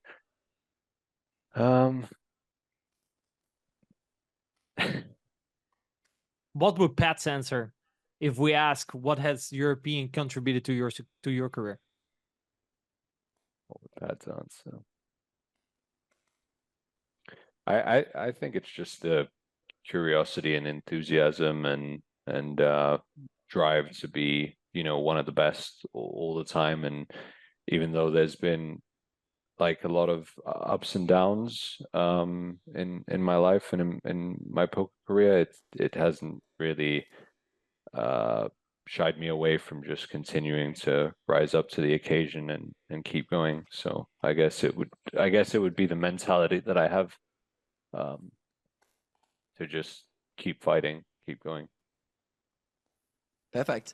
Yeah, you've shared a lot of wisdom with us today, and we're very grateful for you spending so much time with us, especially after a late night last night.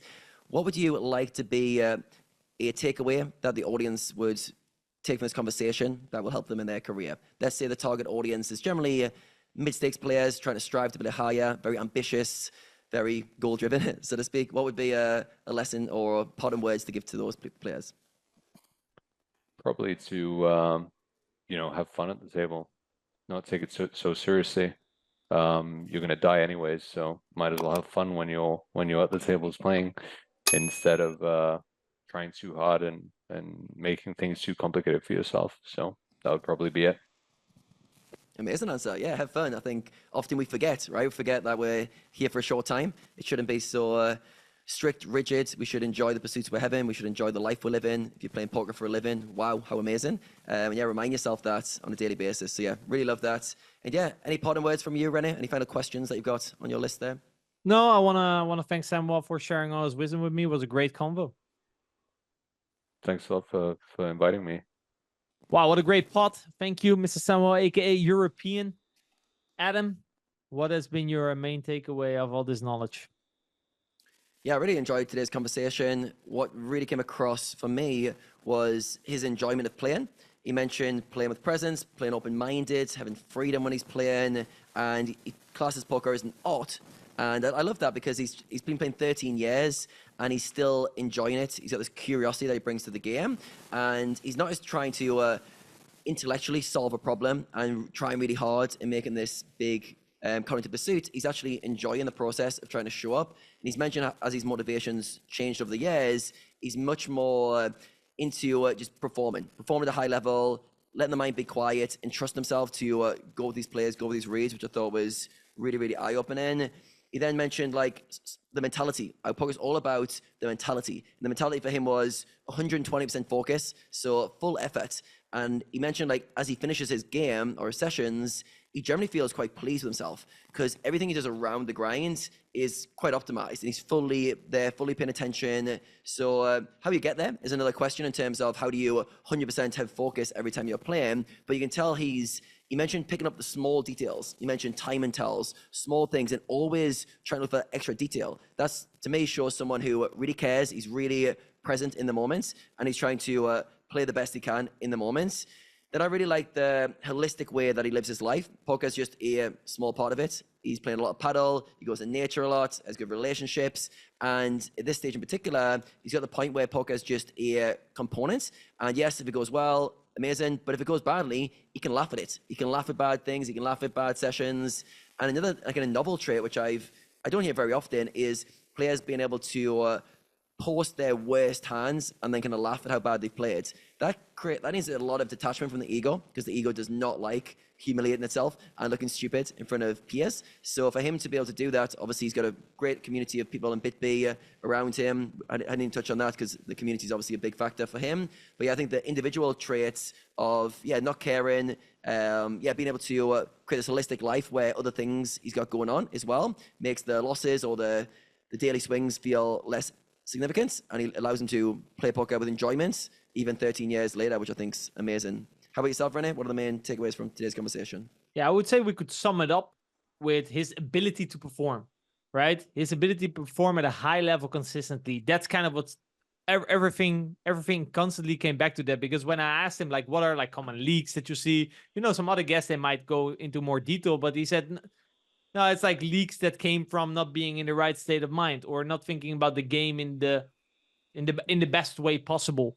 So I thought that was really interesting and something that I've experienced, and that recently actually with a student of mine I also experienced, that like you can write down all these things in your pre-session. I have to do this, I have to do that, but in which state of mind do you make these mistakes? And which state of mind would be a more optimal state of mind to be in? So spend more time in trying to get into that state of mind. I think is the way forward. Expectations was also a part of that. Compassion was a part of that. Trust was a part of that. I really love it. I actually said this to my wife multiple times when she had a test or something. She's the type that would, let's say the test at 9 o'clock. She would put her alarm at 5 o'clock in the morning. So she cuts out sleep to binge more knowledge in. I'm like, this makes no sense, right? That's kind of also what he said. Like, I can, an hour before my final table, any studying that I will do will not make the difference, right? So instead of hour before, he would prefer rest, go for a walk in nature, and make sure that he performs well and that he can access the knowledge that he already has. You cannot gain that amount of knowledge in that hour that it's going to make the difference, right? But you can definitely do certain things to put you in the right state that makes you access all the knowledge that you have and make you play your A game, and therefore you make decisions. I know a lot of players, they feel the need to have distraction while they grind. I personally never had this problem, but yeah, Discord open, talking to people, YouTube, all that stuff. You're not curious enough. You're not asking yourself, what can I do in this hand? What are the possibilities? You're thinking more in limitations. What do I have to do? You're trying to memorize a solver. Oh yeah, this is the range, but this is the... You're not curious. Like if you can literally watch YouTube and play a bunch of poker tables, something is wrong. You're not getting the same amount of information that European is getting, and you're not looking for that information. Because if you're really trying to look for possibilities and trying to figure out in which way my opponent is imbalanced and what kind of opportunity that gives us in terms of my strategy, that's when poker, in my opinion, becomes interesting. Maybe that's also why, like I said, I don't have that problem that I think of, that I reach on my phone, Discord, YouTube, or something while playing, because I share that same curiosity. And yeah, to close it off, quick reality check, guys. We're all gonna die. Okay, so might as well have fun. I think it's a great place to end this podcast as a good main takeaway. I want to thank everyone for tuning in. I want to thank, obviously, Samuel for coming on and sharing his wisdom. I want to thank Adam for co-hosting this podcast with me. If you liked this podcast, give it a thumbs up, subscribe, notifications on, all that good stuff. And I will see you guys in the next episode.